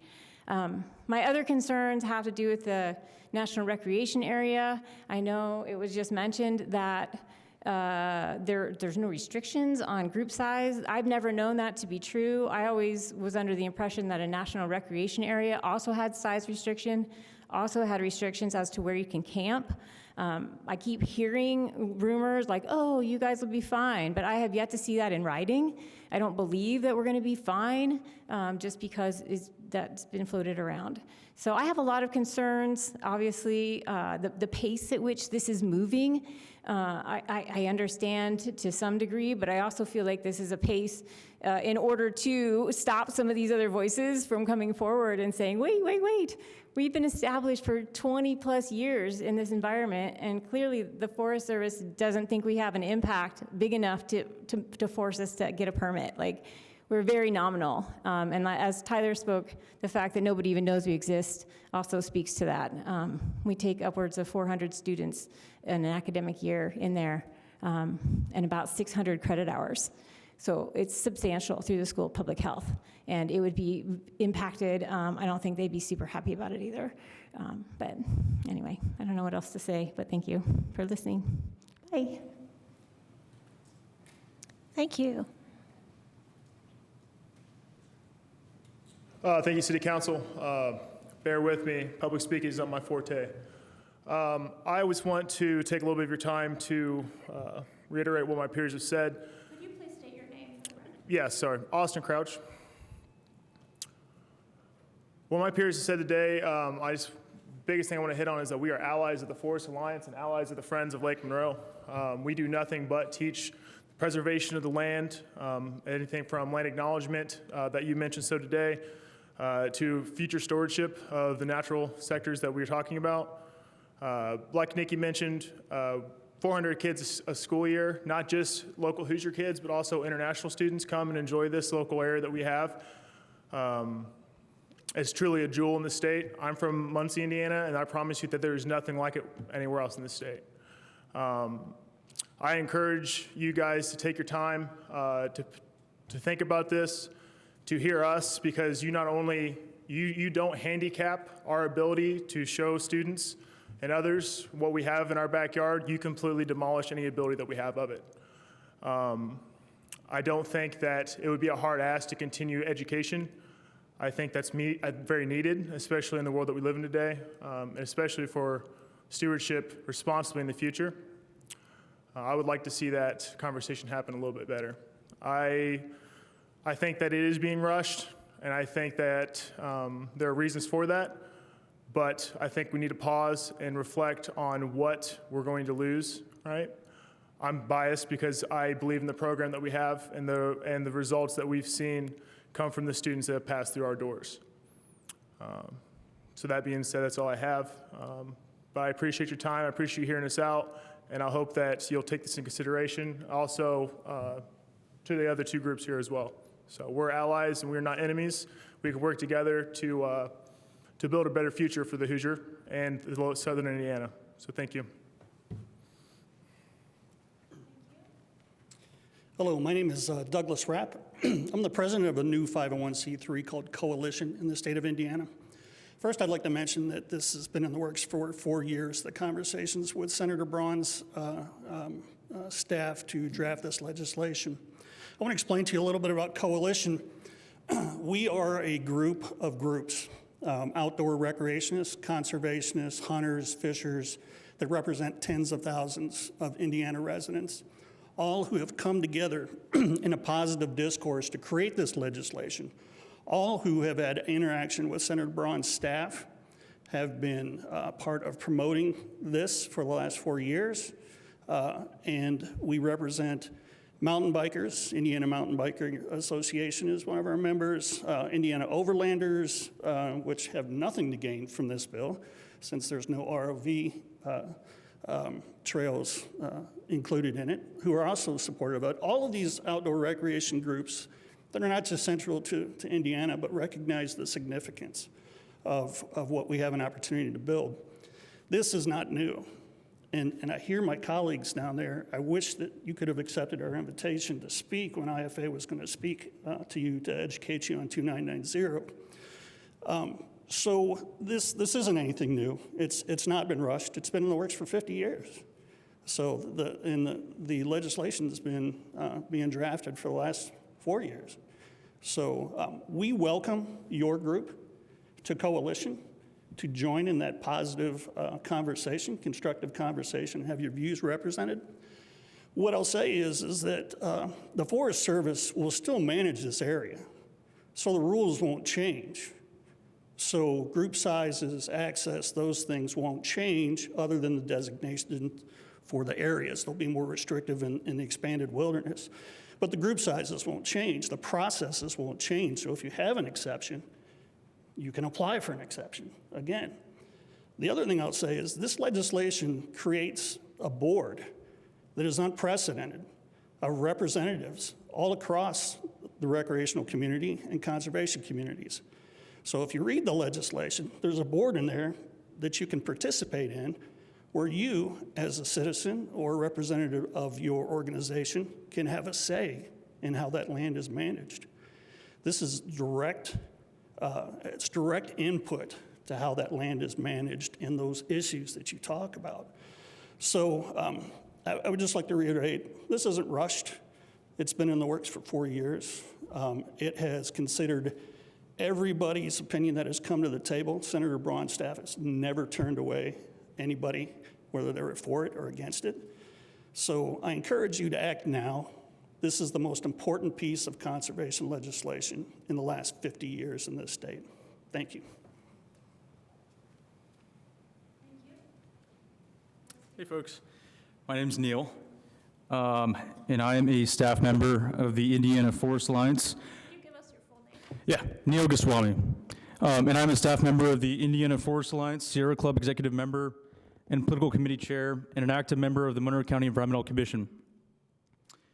Back in April of 2022, President Biden signed an executive order entitled Executive Order on Strengthening the Nation's Forests, Communities, and Local Economies. In that executive order, how much time do we got? In that executive order, he called for the protection of old-growth forest.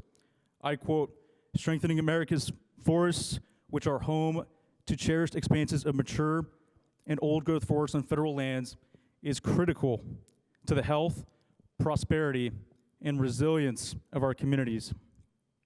Globally, forests represent some of the most biodiverse parts of our planet and play an irreplaceable role in reaching net zero greenhouse gas emissions. Terrestrial carbon sinks absorb around 30% of the carbon dioxide emitted by human activities last year. Here at home, America's forests absorb more than 10% of annual United States economy-wide greenhouse gas emissions. Conserving old growth and mature forests on federal lands is critical to protecting these and other ecosystem services provided by these forests." End quote. As a young person, we are reminded often about the fact that we are in a climate crisis and that we have to take the proper steps to protect our areas that need protecting.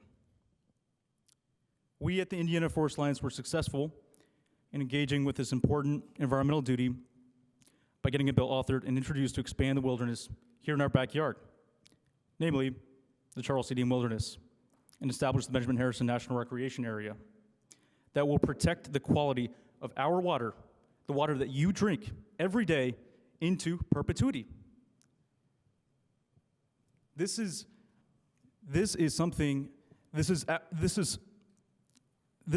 that we are not going to have the opportunity to have again, right? And I'd like to just, I guess, I think it's important that I agree. Like, I admire the fact that you guys love camping. I really do. But I question how you can claim that you are stewards of the land if you are not concerned about protecting our water and our wilderness. And I don't want to mischaracterize what you're saying either. But the thing is there are thousands of acres, thousands of other acres that you can go to. You could lessen your size by just a few people.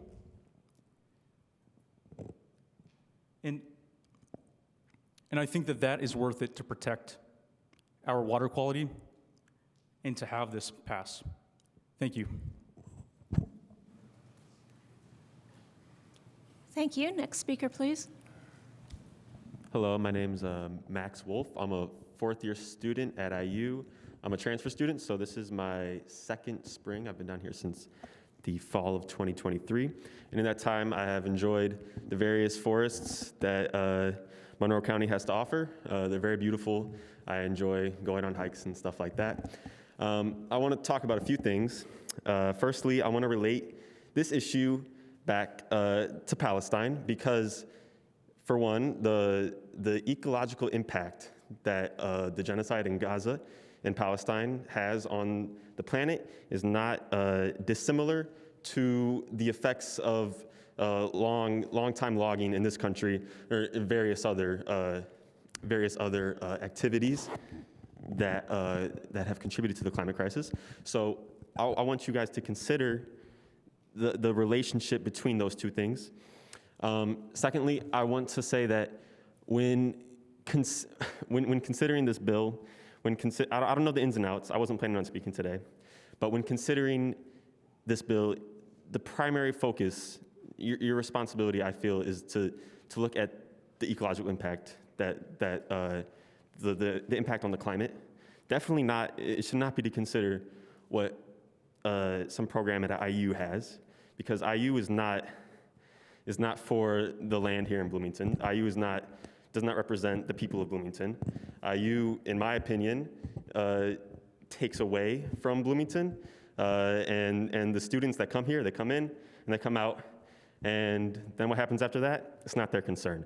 So I don't think it should be your concern what some program at IU has to say about this bill, and that your concern should be about the people of Bloomington and their ability to enjoy these spaces and the protection of the drinking water and their ability to live safely and happily here. So thank you.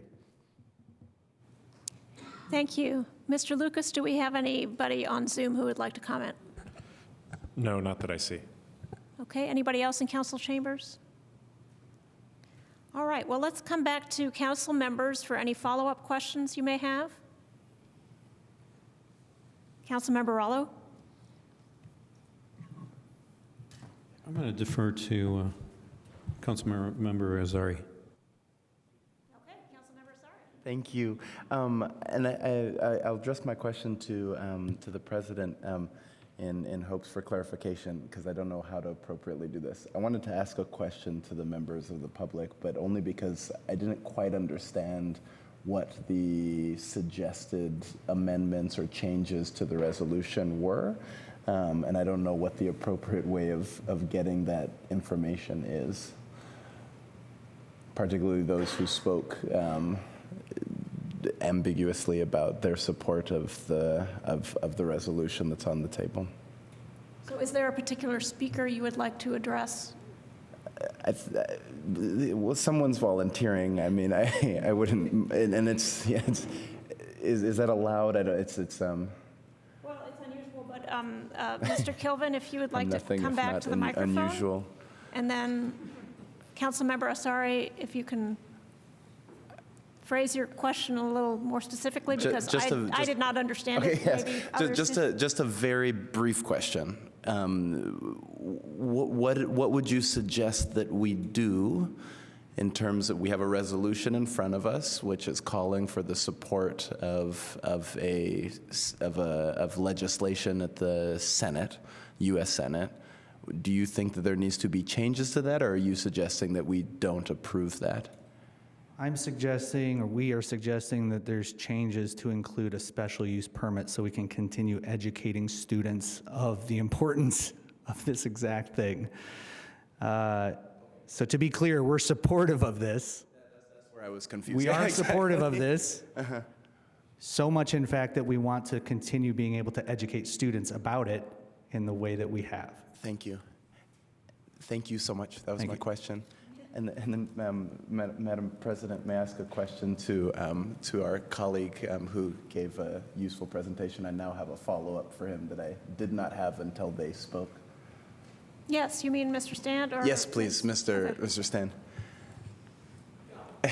Your reaction to that, I mean, is it, because we've heard that there is no restriction on people entering, that nothing's going to change.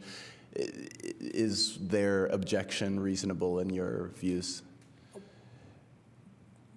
My view would be that there's almost 30,000 acres of national recreation area that the bill will designate that is to promote recreation in the area, and for which there is no regulation in the country that is limiting group size that I'm aware of on that kind of land. But the plan that's developed may ultimately end up doing that, just as the Forest Service has decided in the Deem to limit group size to 10. It varies from wilderness area to wilderness area. There's not a uniform group size that's being done. So my view would be to support the expansion of the wilderness and to get folks involved in the plan for the National Recreation Area so that their voices are heard, and also in commenting on the Forest Service's camping regulations to say that we want special use permits to be given out to allow for IU to continue to have larger group sizes. Instead of 10, have 12 in the Dean Wilderness. But I think we have to be, our view is that the wilderness resource is the objective that Bloomington has to protect here. And right now, you have the federal government trying to convince the Seventh Circuit Court of Appeals to overturn Judge Pratt's decision so that they can proceed forward to start logging and burning immediately. at House and South. And our organizations have spent hundreds of thousands of dollars.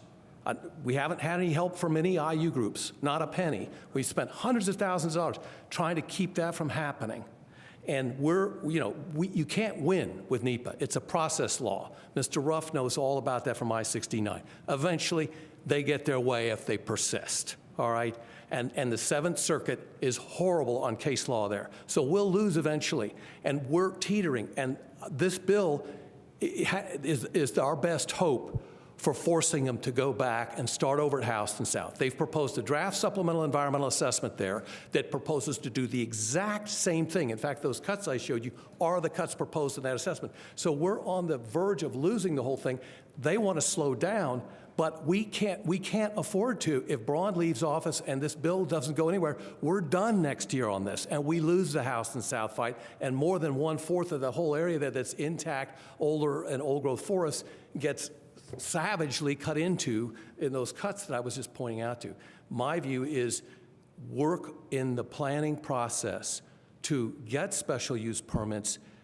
IFA would be willing to go with the IU outdoor rec people to lobby for that, but don't change this bill to put a loophole in that says we want a special use permit for a university here, because then we're going to have every national wilderness group in the country going, wait a minute, we don't want wilderness bills that are going to allow every university that's nearby to start putting more group sizes in than the local Forest Service thinks is advisable in their plan for the wilderness area.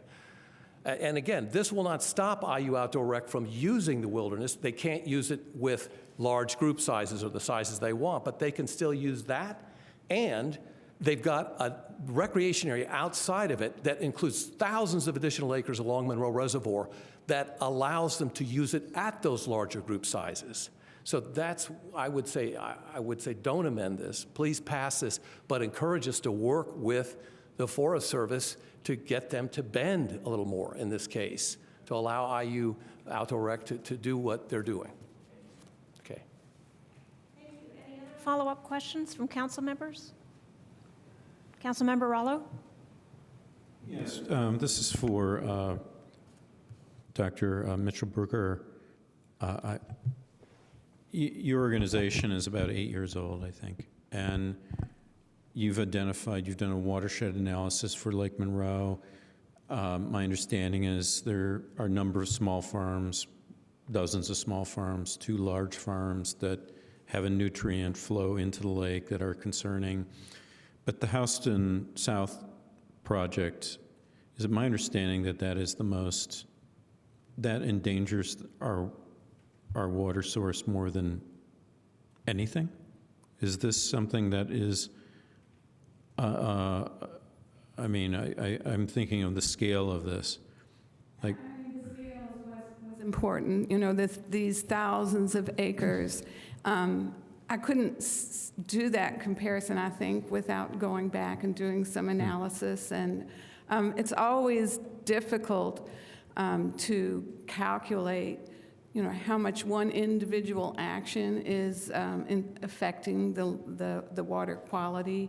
The whole nature of non-point source pollution is it's not something that you can point at. It's not one big thing. It's everything, all of the things that are happening in the watershed coming together.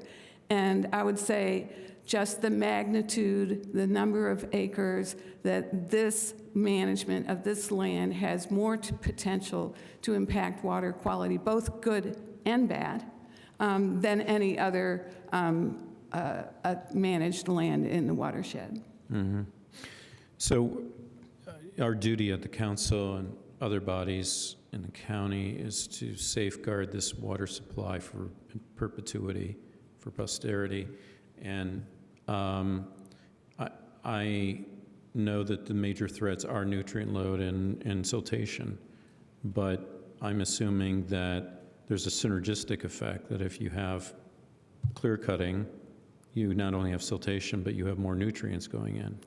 Yeah, approximately 50% of the nutrients that come into the lake are sediment bound. So, you know, we've already got that scenario where we're bringing nutrients in with sediment sediment settles down into the bottom of the lake, and then when the chemistry of the lake changes over the seasons, those nutrients get released and promote algal blooms. Yeah, so, in the case of, sediments that are being released from logging operations, and also the ash and so forth that's being released in the runoff from burns, that's all nutrients that are going into the lake. Okay, thank you for clarifying that. It's very helpful. Any other follow-up questions from council members? All right, seeing none, we'll move to council comment and debate. Are there any comments from council members before we move on to a vote?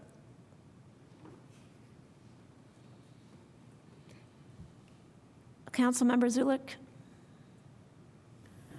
I just think that we should be doing everything that we can to protect our wildlife and our nature preserves. As we have seen recently, even in Monroe County, there's been a significant amount of cutting down trees. If anyone noticed, February was kind of the hottest February that we've ever had on record. Daily statistics, every time I open up my computer, it's new record for this day in history. So for me, it doesn't make sense, even according to Bloomington City's values, to not pass this bill. Thank you. Thank you. Councilmember Rallo.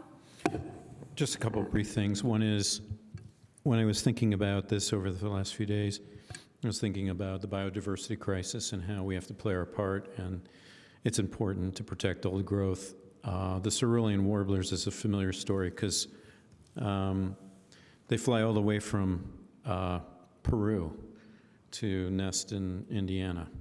And I think at last count there were just a few hundred mating pairs, and they've been on a steep slope decline for decades. I think like losing 75% of their numbers in just the last 40 years, as have a lot of neotropical migrant birds. And so it seems imperative that we need to act to preserve their habitat, as well as timber rattlers, although they're not the most cuddly things that as cerulean warblers are. The other aspect, of course, is the old growth itself. Just thinking about cutting down a tree that's 160 or 70 years old. I mean, we're talking about it's not going to be replaced until the 23rd century. I think that's a call for action. And I know there are multiple concerns about this and trade-offs that occur in any kind of legislation, and so I'm not without concern for groups of people who want to enjoy it and educate people in the outdoors, and that's really important. It seems that there is an opportunity here for some flexibility in terms of special use permit. It sounds like you've got advocates that would work for you. I would be happy to write a letter to Senator Braun and have council members sign it to that effect, that because it sounds like part of his consideration is for the use of the outdoors, and that's what inspired him to protect this. So, and then lastly, it's such a rare opportunity. It doesn't happen very often. I mean, this was set to be expanded in 1982, didn't happen. There was pushback. Now it's our chance to make that. 42 years later, we have another opportunity, and I think we should seize it. So I hope my colleagues will support it. Thank you. Thank you. Councilmember Flaherty? Yeah, thank you. I'm going to vote in favor of the resolution tonight as well. I while not a sponsor of the resolution, I had done some of the initial work along with my colleagues and working with IFA to move this forward, including just diligencing the resolution, its impacts with City of Bloomington utilities, park staff, others, and more recently IU Outdoor Adventures, who I know are feeling like this was moving quickly for their tastes. And have some concerns about it. I think they're fair. I'm sympathetic to their concerns. I'm very hopeful that a resolution can be found that accommodates their needs, and/or that the adjustments they need to make are minimally impactful on their work and their important educational efforts. I find it compelling the comments that were shared about all they do.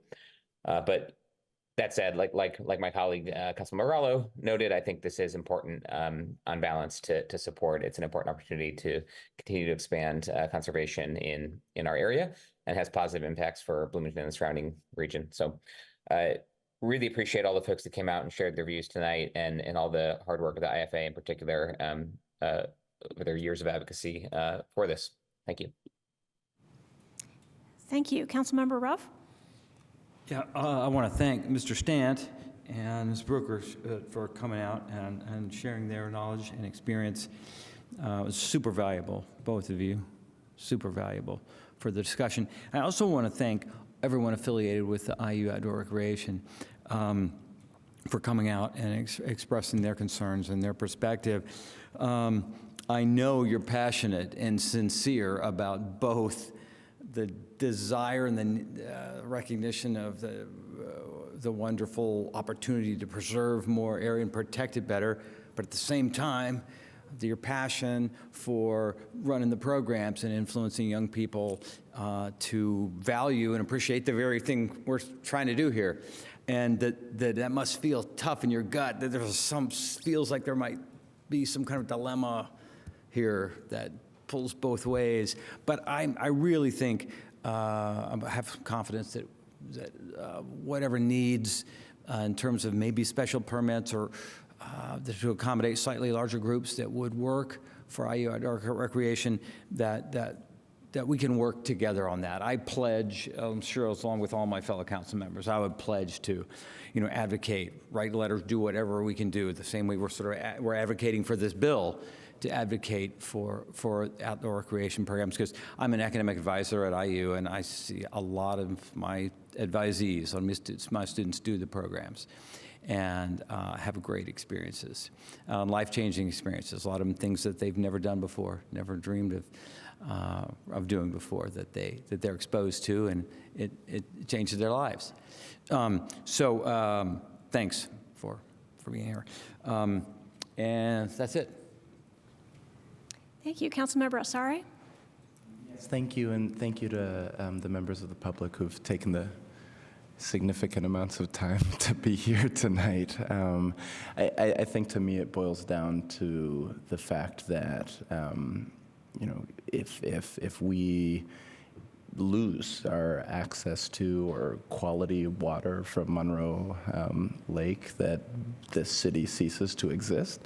And I think that if you're comparing the viability of an IU program to like the viability of, there's sort of false equivalencies, right? So, but, I echo what all of my fellow members have said, and that I think we, in supporting this resolution, also stand to support, I think, the very clear need for figuring out a way to make sure that you all can continue to use the space in ways that support your programs. Other council members wishing to comment? Anybody? Councilmember Strasburg? It's getting very late, but I can't not say this, I suppose, that our family has really enjoyed this area over the years, and it kind of culminated in 2020 when we were all really, really tired of staying inside, and we as a family hiked 100 miles that summer, including the 40-ish mile Knobstone Trail. And when I say my family, I had a 9-year-old and a 12-year-old with me at the time. So it was really an adventure, and it was really fun, and I'm delighted to support greater protections in this area so that 50 years from now, some parent can go out there with their kids and do some low-impact camping. Thank you. Thank you. Any other comments? I'll just make a few comments. I wanted to thank the Indiana Forest Alliance for all their advocacy and their many years of work and inventorying all of the wonderful diversity of flora and fauna in this area, and in particular Jeff Stant for his leadership. And also thank you to Dr. Mitchell Brooker for being here and sharing her expertise. I have a feeling that we're going to pass this resolution. I hope that the Senate bill passes through the Senate very soon. I would encourage everybody who is in favor of this wilderness area to contact Representative Erin Houchin to encourage her to support this in the House of Representatives. And I never thought I would actually support an NRA or anything with the initials NRA, but I will support the Benjamin Harrison National Recreation Area this evening with pride. Thank you.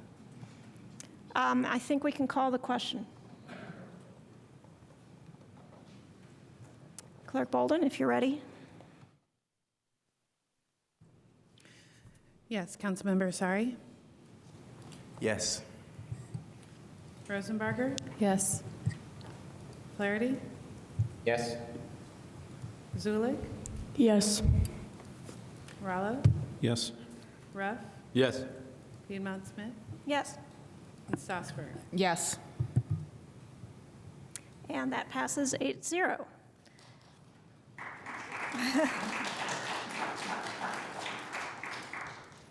All right, now we will move to additional public comment. We don't have anything for first reading, so we will move to additional public comment. Is there anybody in the public who would like to comment on something that is not on the agenda? Yes. Please come to the podium and state your name. Mr. Lucas, can you do the call out to people on Zoom? Yes, if there are any members of the public on Zoom that would like to speak, please let us know by raising your hand or sending a chat to the meeting host.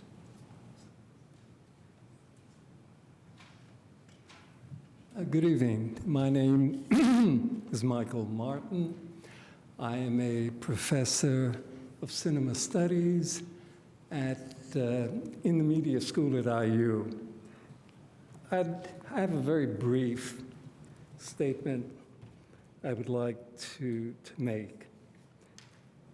Our conception of community is certainly more than a group of people who inhabit a shared space, resources, services, and what may befall us locally and in state.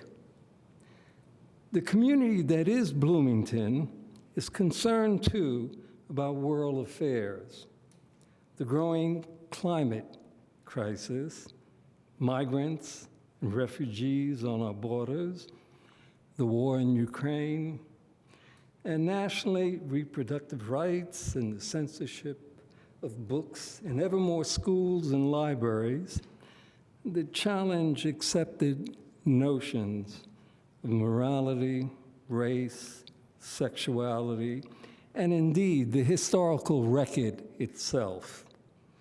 Our community possesses a soul and moral conscience in affairs global as well. Doesn't have to agree on all matters of war and peace, but is aware and engaged with the world beyond the normal bounds of residence. While the International Court of Justice deliberates the claims of each side in the Gaza war, I urge the Bloomington City Council to call for an immediate ceasefire in recognition of the devastation of Gaza and death of 29,000 plus of its civilian population occasioned by this war. Such an atrocity must not be countenanced by our silence. As a teacher in our community, I engage daily with youth who are alarmed and question this and other conflicts abroad. Our responsibility as a community is to register through you, the City Council, our concern for the people of Gaza and the destruction of their community, as others are doing nationally and worldwide, towns and cities, human rights groups, labor unions, student organizations, professional associations, and increasingly what foreign governments themselves are doing. And the demand for a permanent ceasefire, we extend and affirm the soul and conscience of Bloomington. Thank you. Thank you, Professor Martin. Next speaker. Hi, I'm Luke Summers. I'm a lifelong resident of Bloomington, Indiana. I want to sincerely encourage you all to call for a permanent and immediate ceasefire in Gaza right now, but I also want to remind you that this is a first step, and it's a first step that's 4 months too late. Over 30,000 civilians have died in Gaza, and right now calling for a ceasefire is the bare minimum. After this, I would like to strongly encourage you to have Bloomington implement the BDS, boycott, divest, sanction policy against Israel, to divest from weapons manufacturing, to divest from apartheid, and to divest from genocide. Thank you.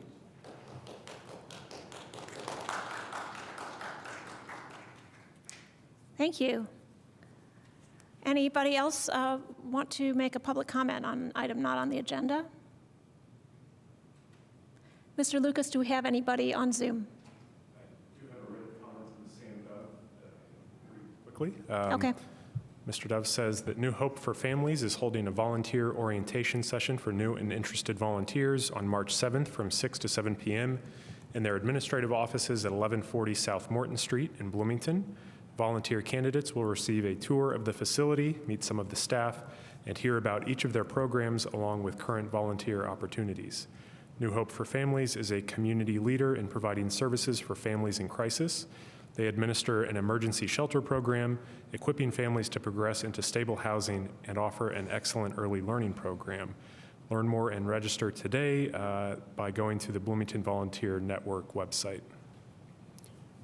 And I believe that is the only comment through Zoom.